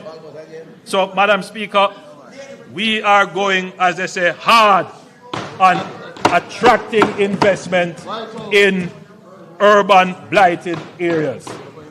Madam Speaker, some technical and legislative work remains, but we are targeting the first quarter of 2026-2027 for the new urban renewal framework to come into effect. Madam Speaker, we have a further incentive for redevelopment and relocation work that will be needed to be undertaken in the following parishes: Trelawney, Hanover, Westmoreland, and St. Elizabeth. For the next 2 years, transfer tax on properties in these parishes, Trelawney, Hanover, Westmoreland, and St. Elizabeth, will be reduced by 50%.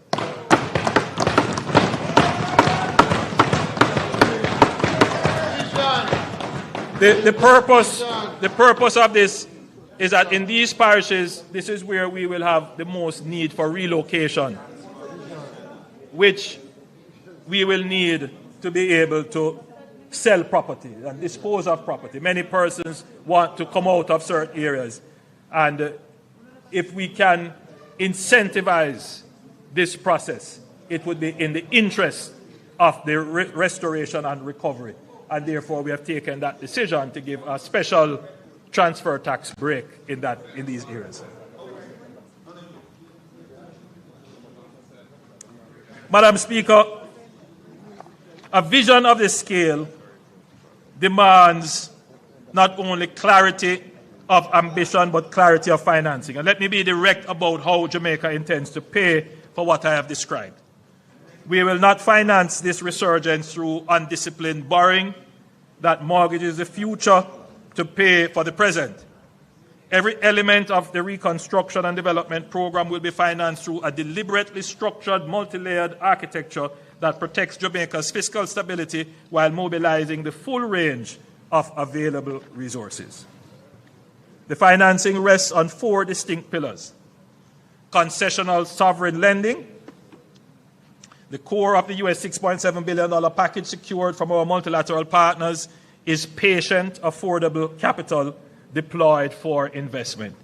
It will finance the infrastructure backbone of reconstruction where private investment is not possible.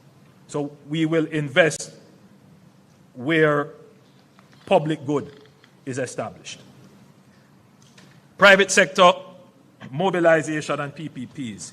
US $2.4 billion out of the US $6.7 billion package is specifically intended to crowd in private capital through public-private partnerships for projects where commercial returns can support private investments. The government provides the enabling condition, private capital provides the execution, scale, and commercial accountability. Climate and resilience financing. We will access dedicated climate financing mechanisms, including the Loss and Damage Fund under the UNFCCC, the Green Climate Fund, and other adaptation instruments to fund coastal protection, resilient infrastructure, and community relocation.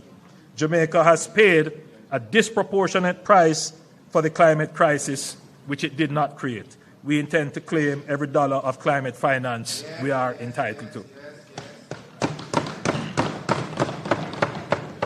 And 4, domestic long-term capital. We will mobilize Jamaica's own savings from pension funds and insurance companies. And this is what the recent reforms announced by the Minister of Finance are designed to do. We didn't just announce them in a vacuum. The recent changes in how pension funds and other long-term investment instruments can access and deploy their capital. We are not just hopeful, we are incentivizing them to deploy those capital resources into the projects that are going to be managed and executed under NARA and facilitated through the FAST program. So we have thought out an entire ecosystem of measures. Together, these pillars form a financing architecture that is prudent, diversified, and equal to the task before us. Madam Speaker, there are some critical enablers for this to be done. And I think, Madam Speaker, you will agree and permit me if I have a sip of water.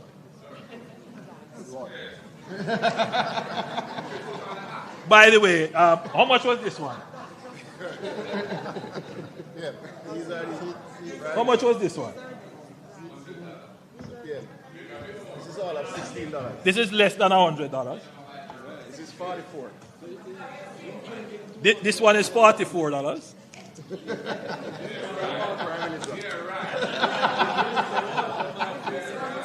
Very nice, very nice. But I have another present for you.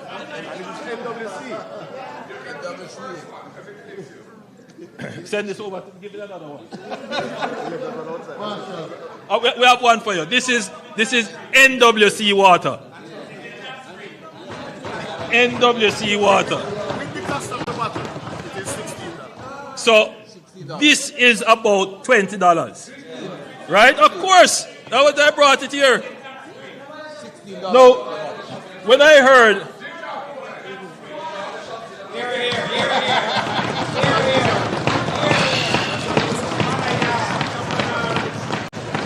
So when I heard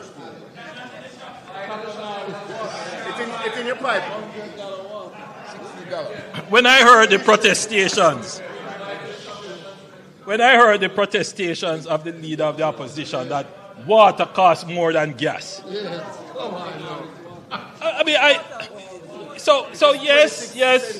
If you bought Avion or some other, but that's not the question. The question is, why would the leader of the opposition go and buy water that costs more than gas when there are other options that are more economical? Madam Speaker, to me,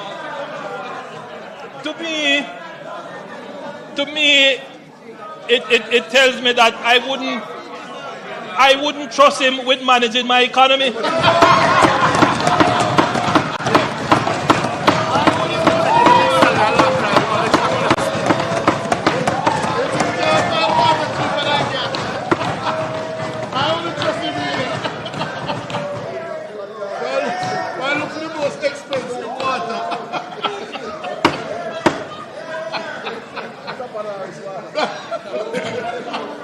Madam Speaker, what I have described is a resurgent Jamaica, a new Jamaica. But all of this depends on a set of critical enabling conditions that must be in place and must be sustained. There are non-negotiable preconditions for the resurgent Jamaica I have described today to move from vision to reality. Enabler number one, maintaining debt sustainability and macroeconomic stability. You cannot buy water more expensive than gas. Madam Speaker, the first critical enabler is our ability to manage Jamaica's financing with the same discipline and intelligence that we have exhibited over the last decade. Within weeks of Melissa's landfall, the World Bank's rapid assessment estimated physical damage of $8.8 billion. When the full damage and loss assessment led by the Planning Institute of Jamaica was completed in March, capturing not just physical destruction, but direct and indirect economic losses, the figure emerged a huge, staggering $12.2 billion. That is 56.7% of Jamaica's GDP in 2024. Let us put that in full perspective. This is more than 4 times the losses from Hurricane Gilbert, which held for decades the grim distinction of being the most costly hurricane in our history. It is also larger than the FinSAC bailout, which cost the country 42% of GDP. The difference, of course, is that FinSAC was not an external shock, it was a PNP-created shock.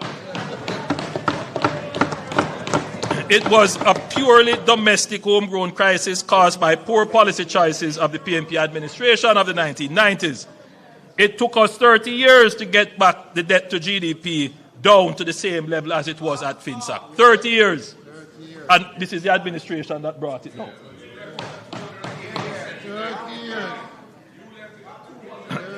Madam Speaker, it is clear that by any measure, we are now dealing with an economic rupture of a scale this country has never confronted.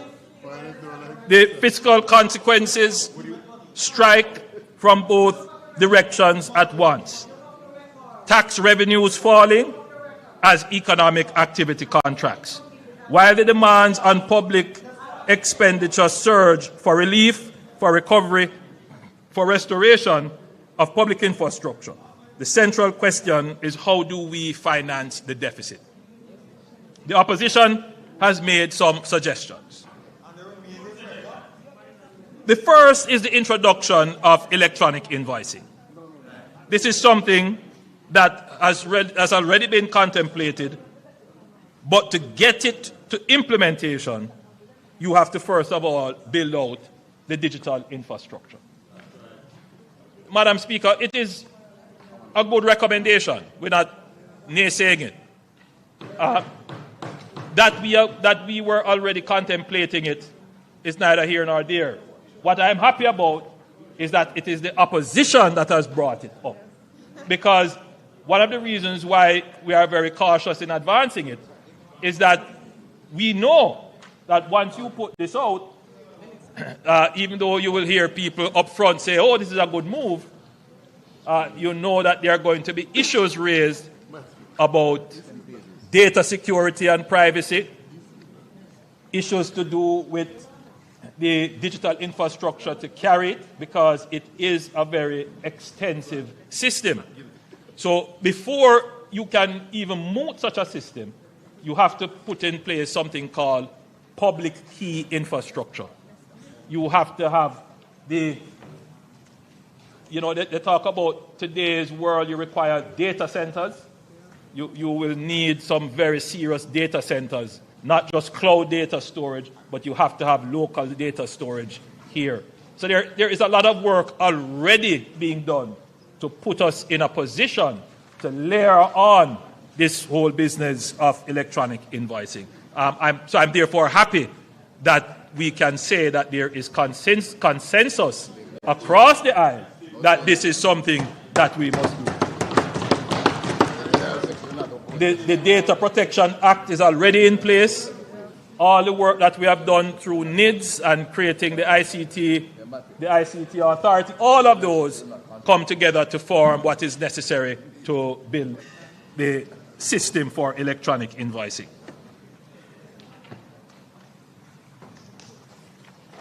The opposition's second suggestion is that we should just borrow a little more, literally. The budget does involve significant additional borrowing, but there is a fundamental difference between borrowing that builds and borrowing that burdens.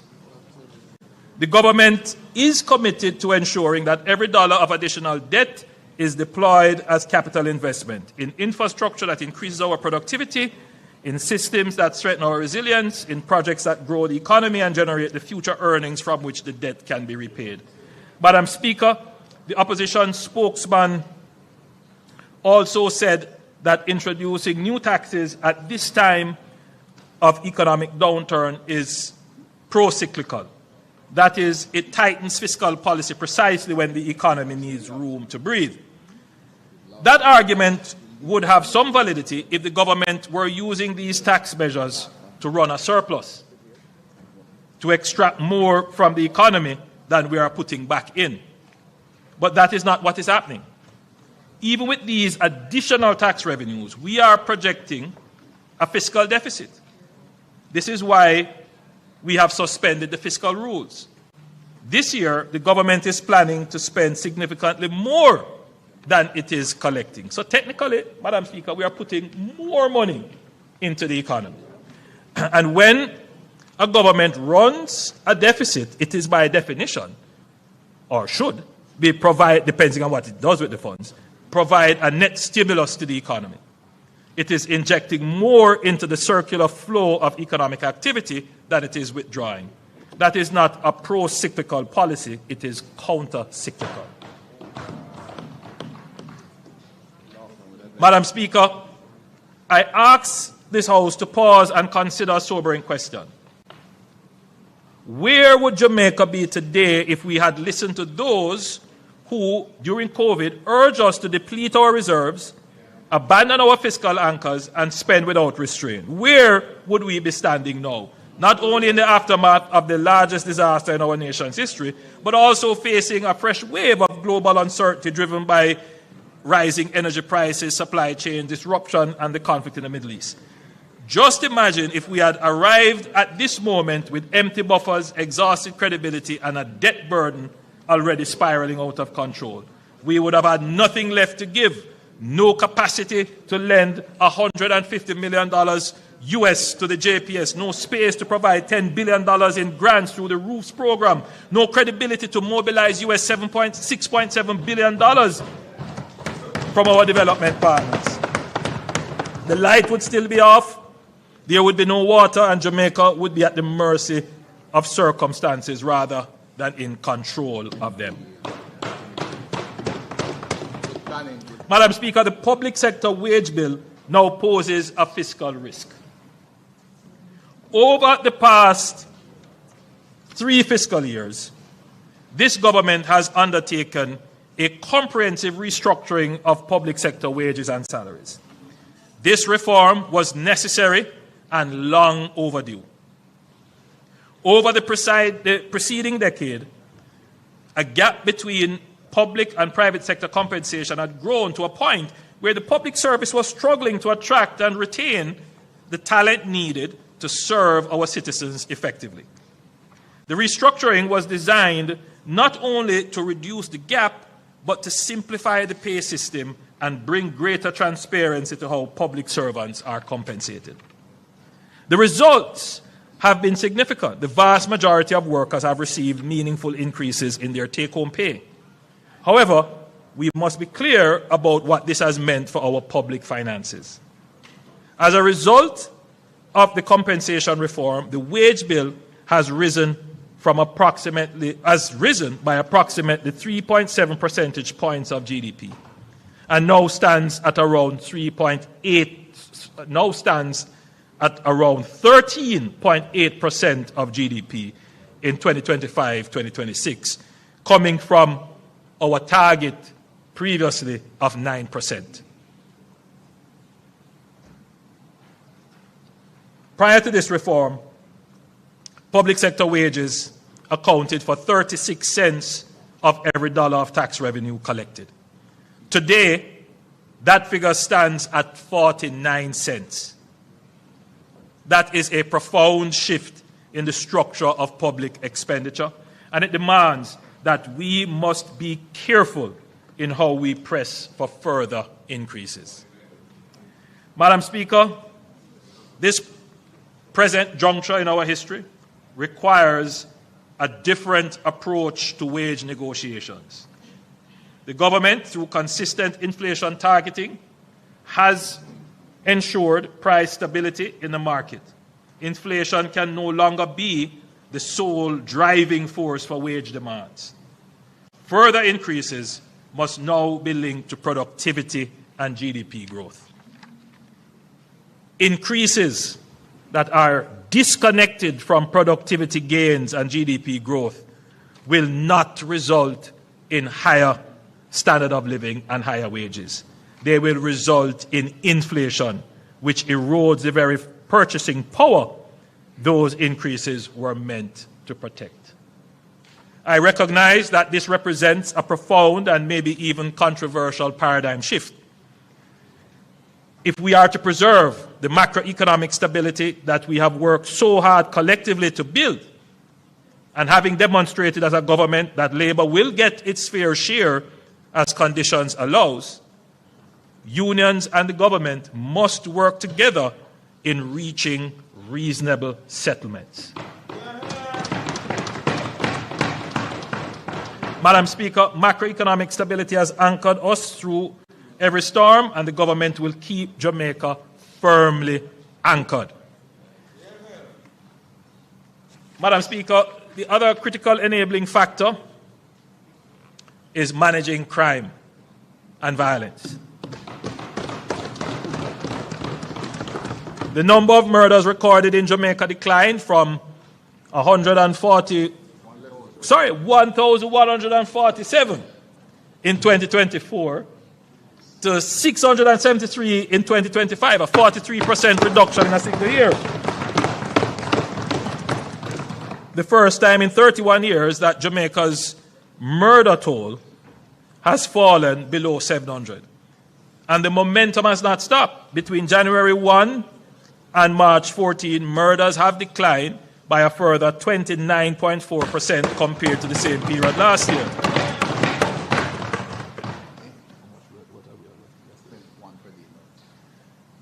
So we are about what, 20? 22. We are 22 as of yesterday? Today. As of today. So we are 19 days, 22 murders. 1.1. So we are not doing too badly. Below 500. We will make it. We will make it below 500.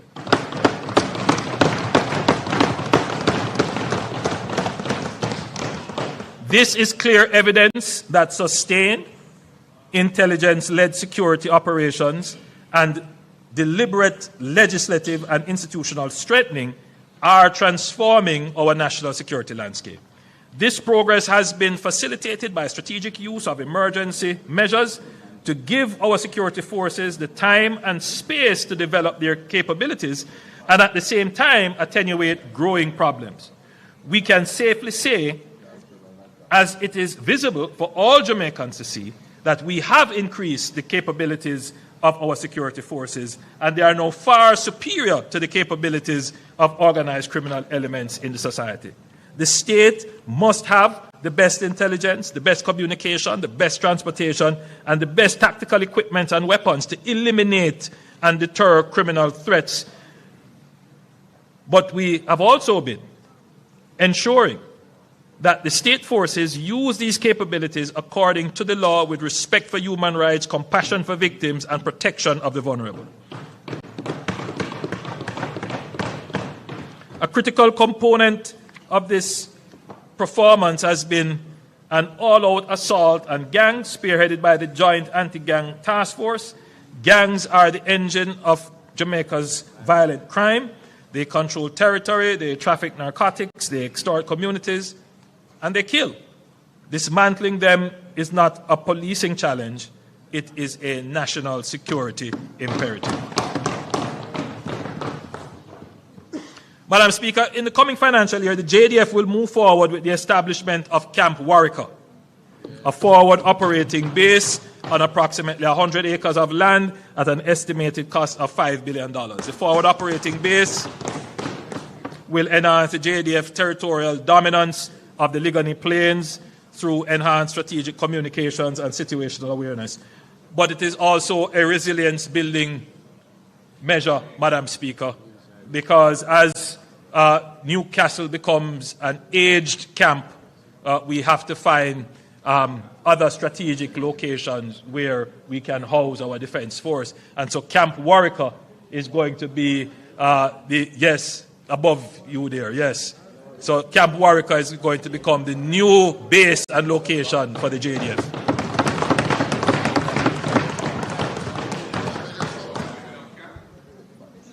Overtime.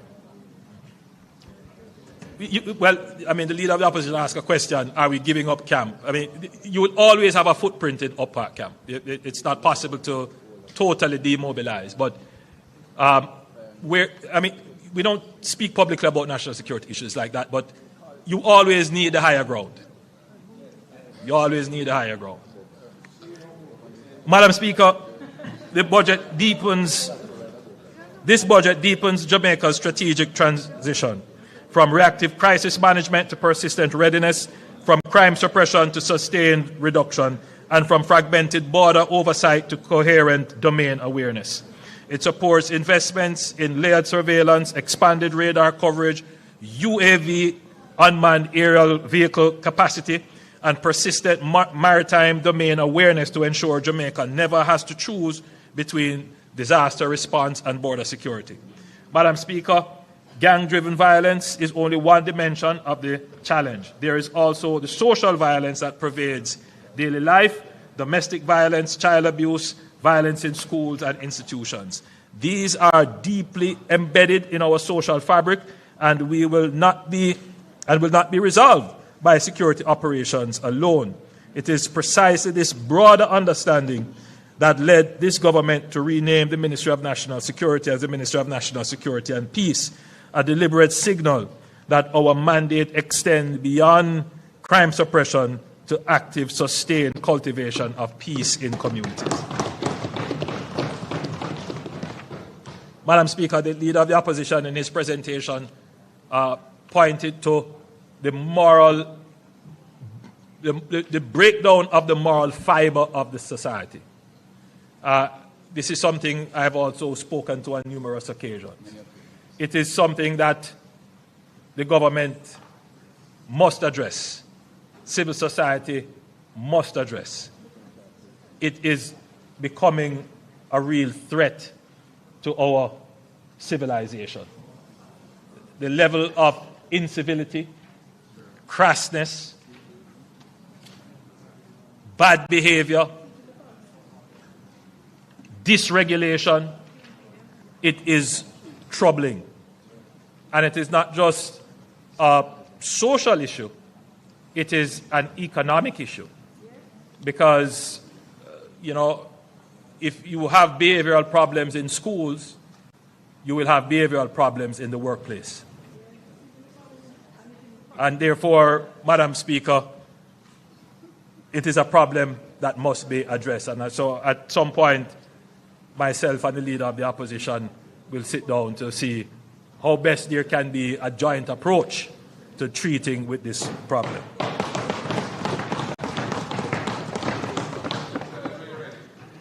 Madam Speaker, for decades, Jamaicans have worked hard. Our people are resilient, entrepreneurial, and industrious. Yet too often, the rewards of that hard work have not been translated into rising incomes at the pace of citizens' expectations.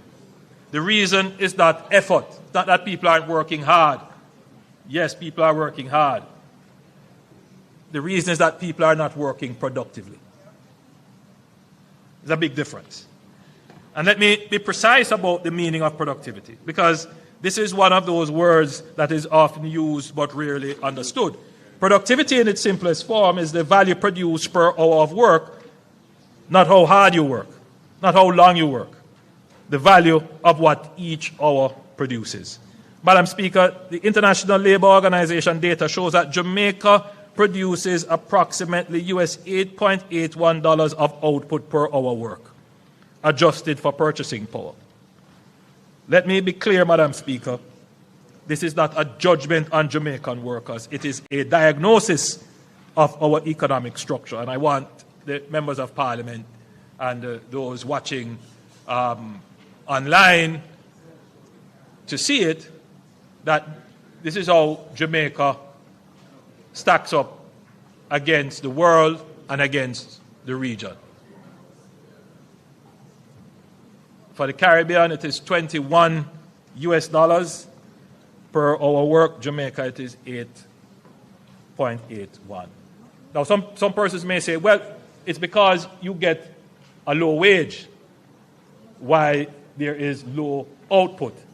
The two things aren't always correlated, but there is an agreement that you have to increase wages to induce an incentive to work harder. So there is some merit to the argument that, our wages are too low. But there is still a problem as to why is it that the effort that we put out does not yield more productivity, more output.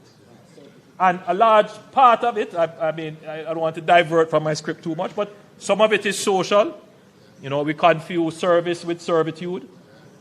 A lot of it is behavioral, as we were speaking about. How we respond to authority, punctuality, sticking to task, having a kind of economistic mindset.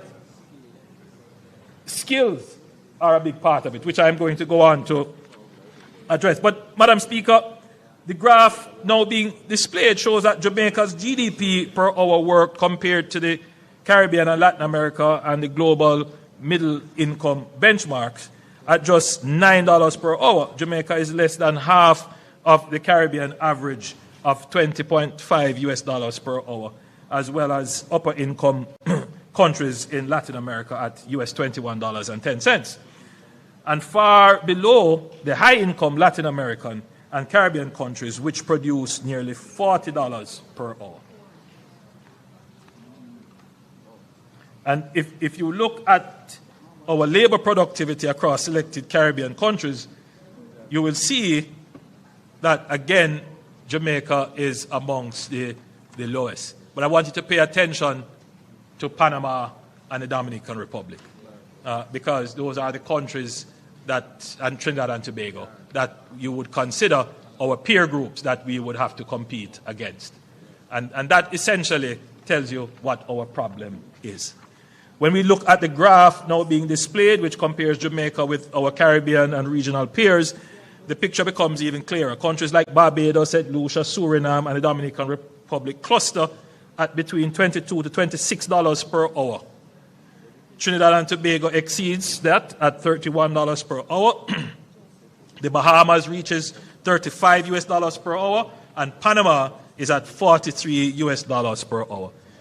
Jamaica is at $8.81 per hour, sits near the bottom of the regional distribution, just above Haiti. We must address the problem of productivity.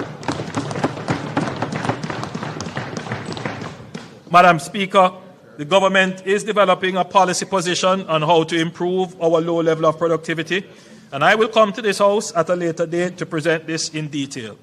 The issues of productivity is not just a matter of wages and remuneration, but also a matter of culture and socialization. Madam Speaker, every ambition and every goal in my presentation today, every road we build, every industry we grow, every technology we deploy, will ultimately be delivered by people. I have said it many times, and I say it again with the same conviction. Jamaica's greatest asset is our people, not our location, not our resources, not our brand, as powerful as it is. Our investment in people is central to our economic strategy.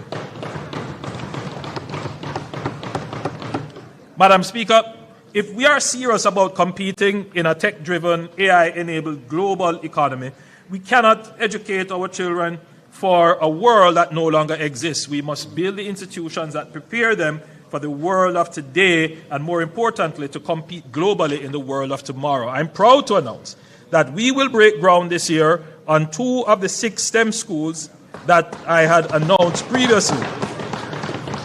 The first will be established at Bernard Lodge in St. Catherine, and the second at Minard in St. Anne.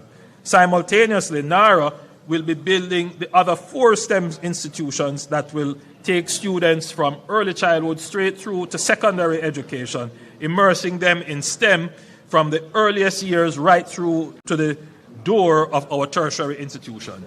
These schools will bring an entirely new approach to the education system, exposing students to science, technology, engineering, arts, and mathematics in ways that build the creativity, innovation, and problem-solving skills that the economy of the future demands. Madam Speaker, my administration is a listening one, and we consulted our university students, leading to develop a work experience program that works for them. Starting in the upcoming financial year, the Hart NST Trust will introduce a pilot of the tertiary Learning, Earning, and Prosper LEAP program to widen pathways from tertiary education to employment by providing paid on-the-job experience. Students of accredited tertiary institutions, as participants of the tertiary LEAP program, will be able to engage in meaningful work in the public sector and participate in private companies. As they work, they will receive a competitive part-time compensation package. LEAP is an opportunity for students to continue learning while Hart places them in employment of their choice so they can assimilate into the workplace, earning an income and garnering valuable experience. I must recognize the President of the University of the West Indies Guild of Students, Mr. Rashawn Winter,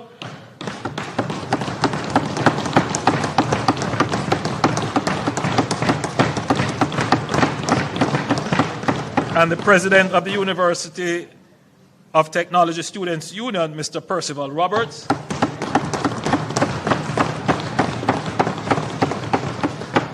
and their teams for serving as the brains of this initiative. This is how my administration makes policy. We first listen to those who serve, then we act collaboratively. I thank these student leaders for putting pen to paper, bringing their ideas forward, leading every step of the way, and working with us to develop the program. Madam Speaker, the National Reconstruction Program under NARA will require thousands of skilled tradespeople, carpenters, electricians, plumbers, masons, roofers, and the capacity to train them at scale and at speed. Madam Speaker, the Hart Trust NSTA will train construction-related tradespersons who can assist in the Building and Resilience Initiative, as well as propelling the expansion of various sectors.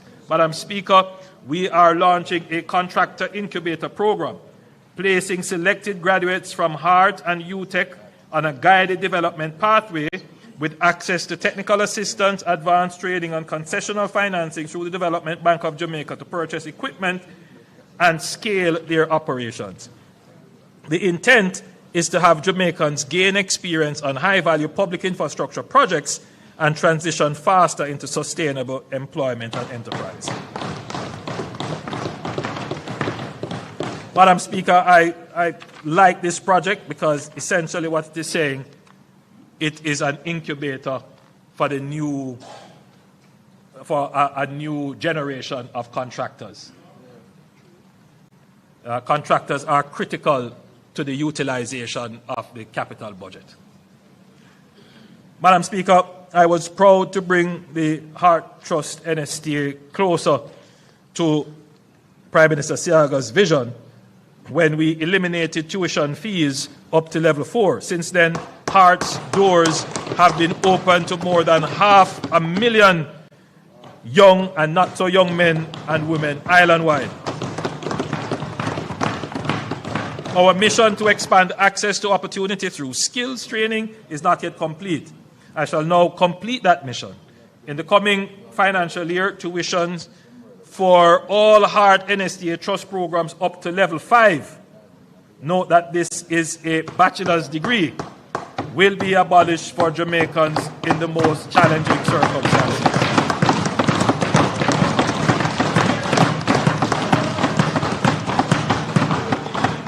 Heart will become free from level 1 to 5 for those who need it most, because my administration understands how important it is to continuously improve access to skills training and give every Jamaican a clear pathway to prosperity.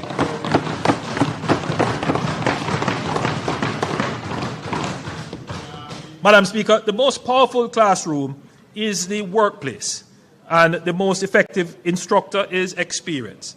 The apprenticeship model, learning by doing, earning while training, developing under the guidance of industry professionals, is one of the most proven pathways to skill development. Last year, I announced the CARE program, where each member of parliament could nominate young men and women who were not engaged in work, the proverbial youth on the corner. Through CARE, this administration provided training pathways while providing stipend and transportation support. Madam Speaker, a CARE graduate from the Gregory Park area is here with us today.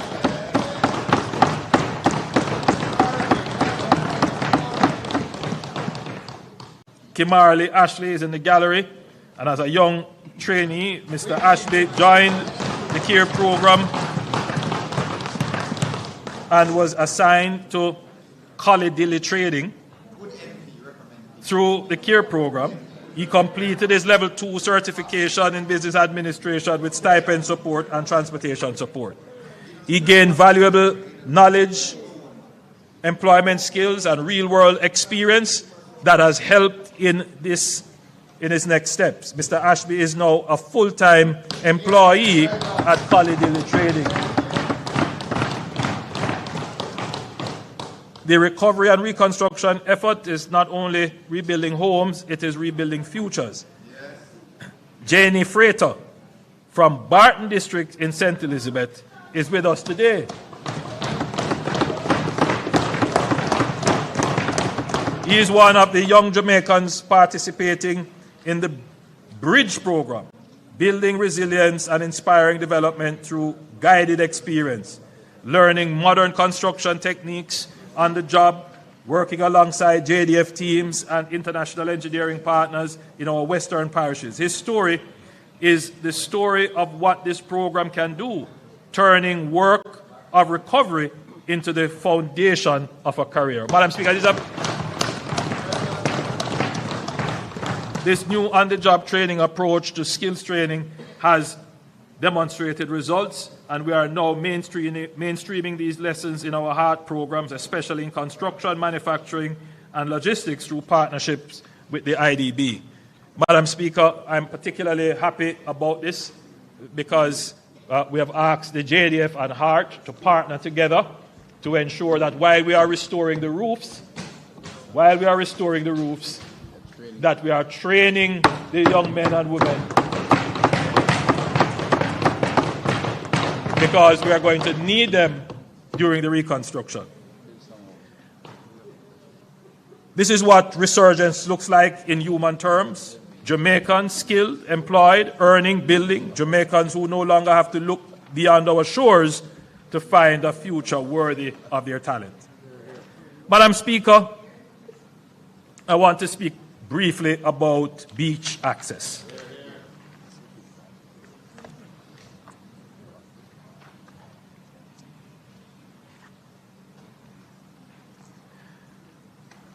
A planning issue which has been contentious for several decades is beach access. The leader of the opposition raised it in his presentation. Every administration has committed to creating a policy framework to improve and increase Jamaica's access to our beaches. Today I am tabling Jamaica's new beach access policy.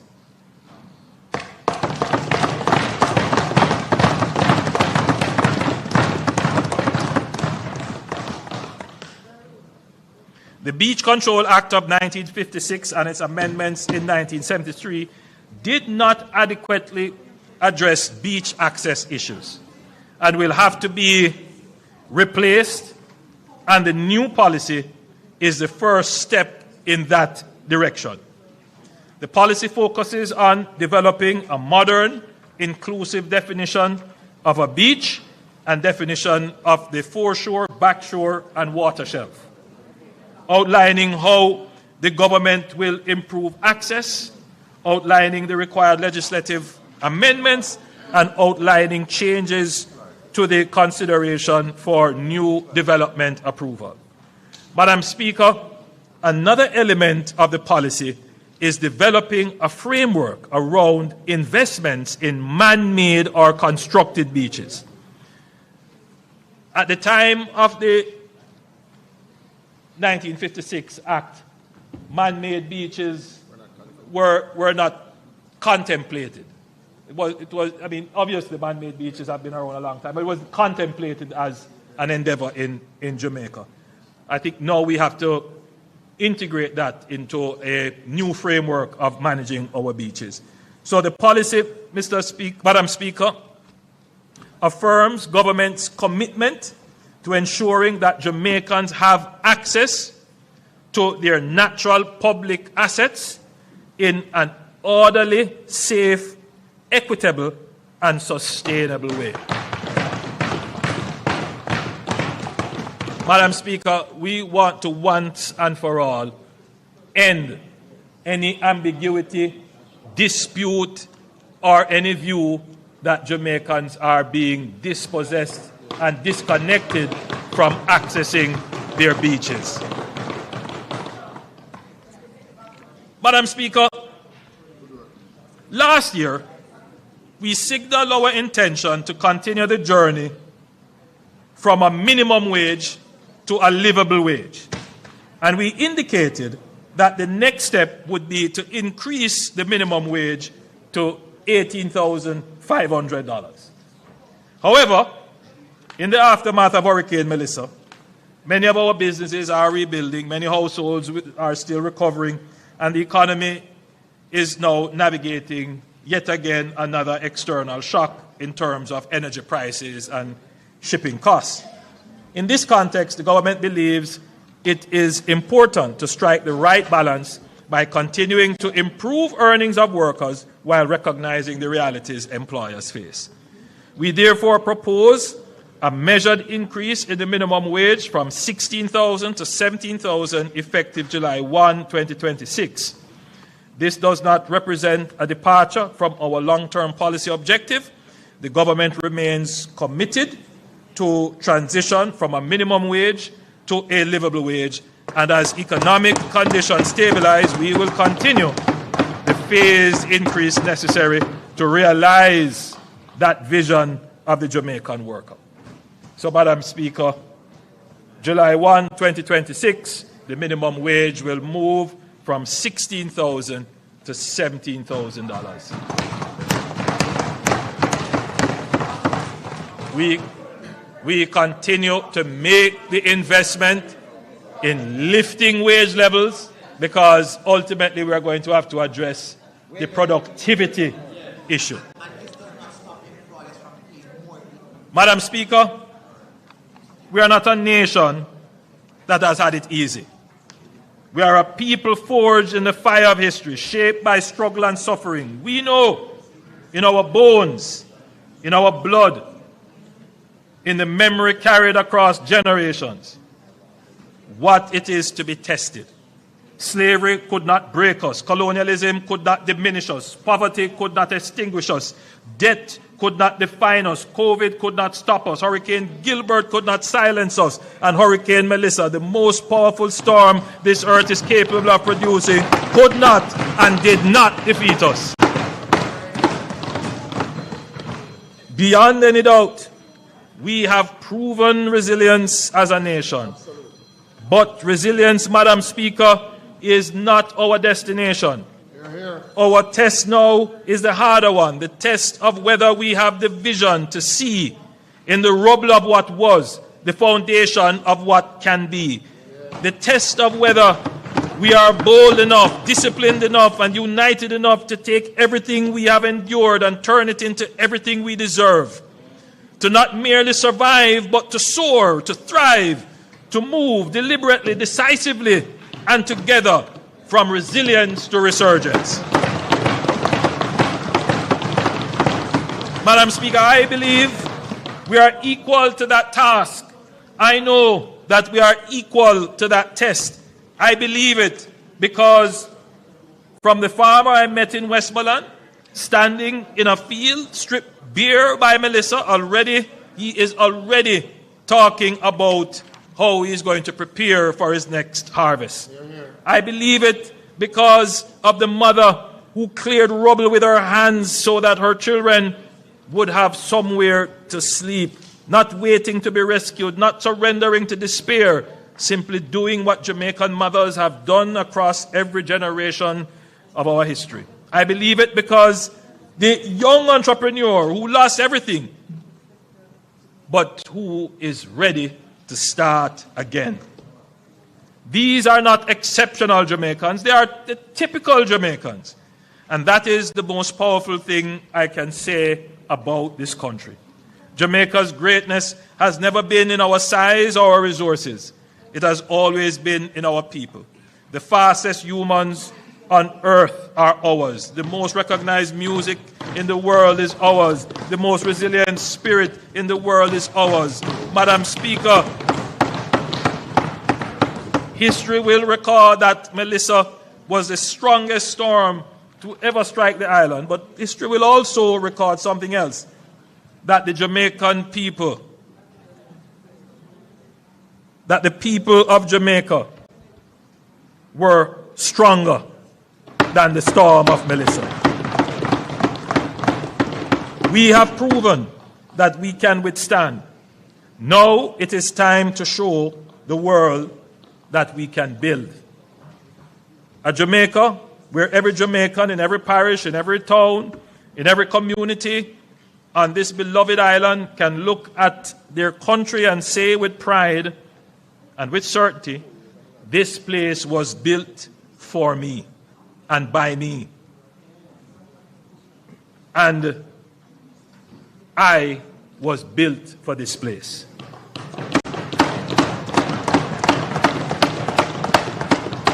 That is the Jamaica we are building. Madam Speaker, this remarkable, irrepressible, godless island of our beloved Jamaica is rising. Resurgence is not a promise. Resurgence is not a promise we are making to Jamaica. It is our destiny, and we are claiming it together. May God be our refuge and guide in restoring what the storm took away.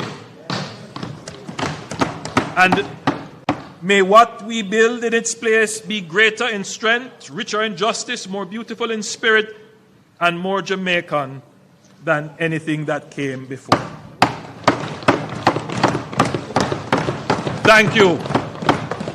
And may God today and every day continue to bless Jamaica, land we love.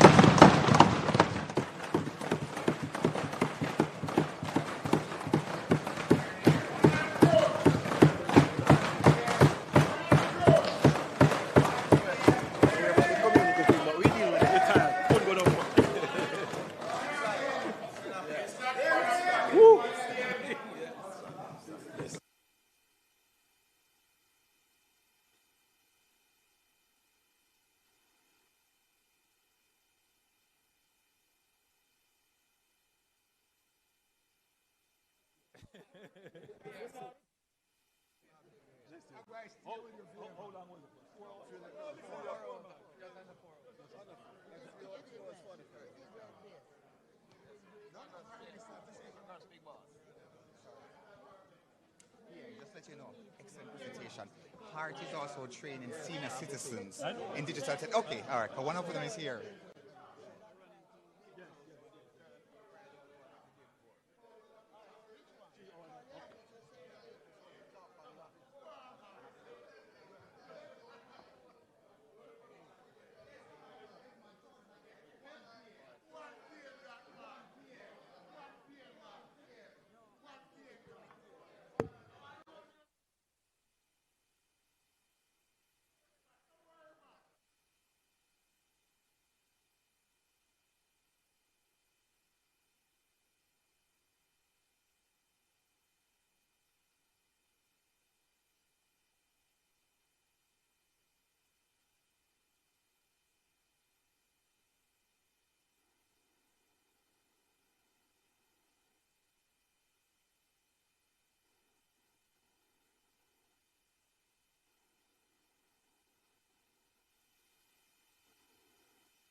House Leader, thank you.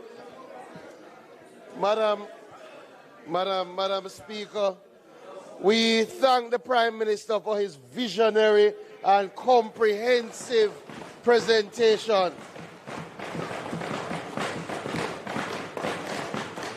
Reminding us, Madam Speaker, that we are in safe hands as we chart the course forward.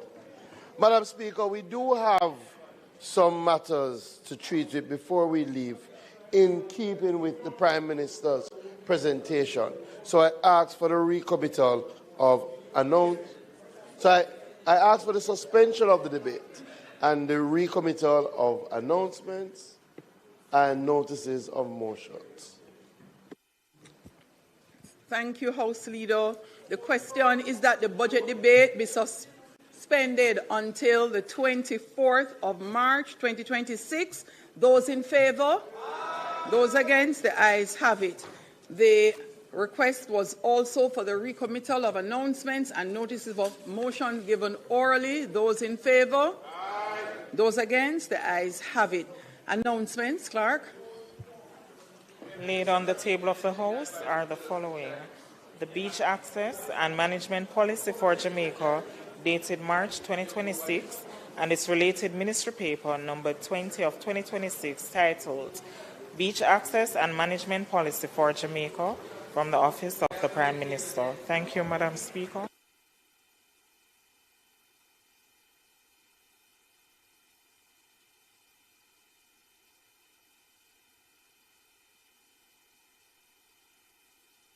Notices of motions given orally. Prime Minister. Thank you, Madam Speaker. I beg to give notice that at the next meeting of the House, I will move to introduce and have read a first time a bill shortly entitled the National Reconstruction and Resilience Authority Act 2026. Thank you, Prime Minister.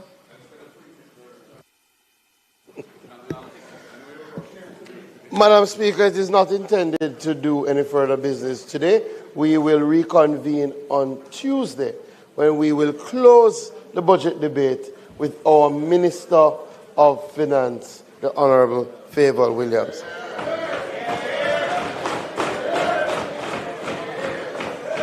As such, I move for Parliament to be adjourned until Tuesday, March 24 at 2 p.m. Thank you, House Leader. Members, the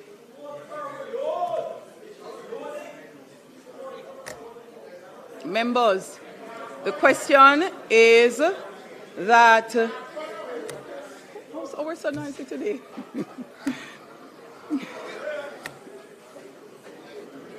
Members, the question is that the House do now adjourn for Tuesday, March 24th, 2026 at 2 p.m.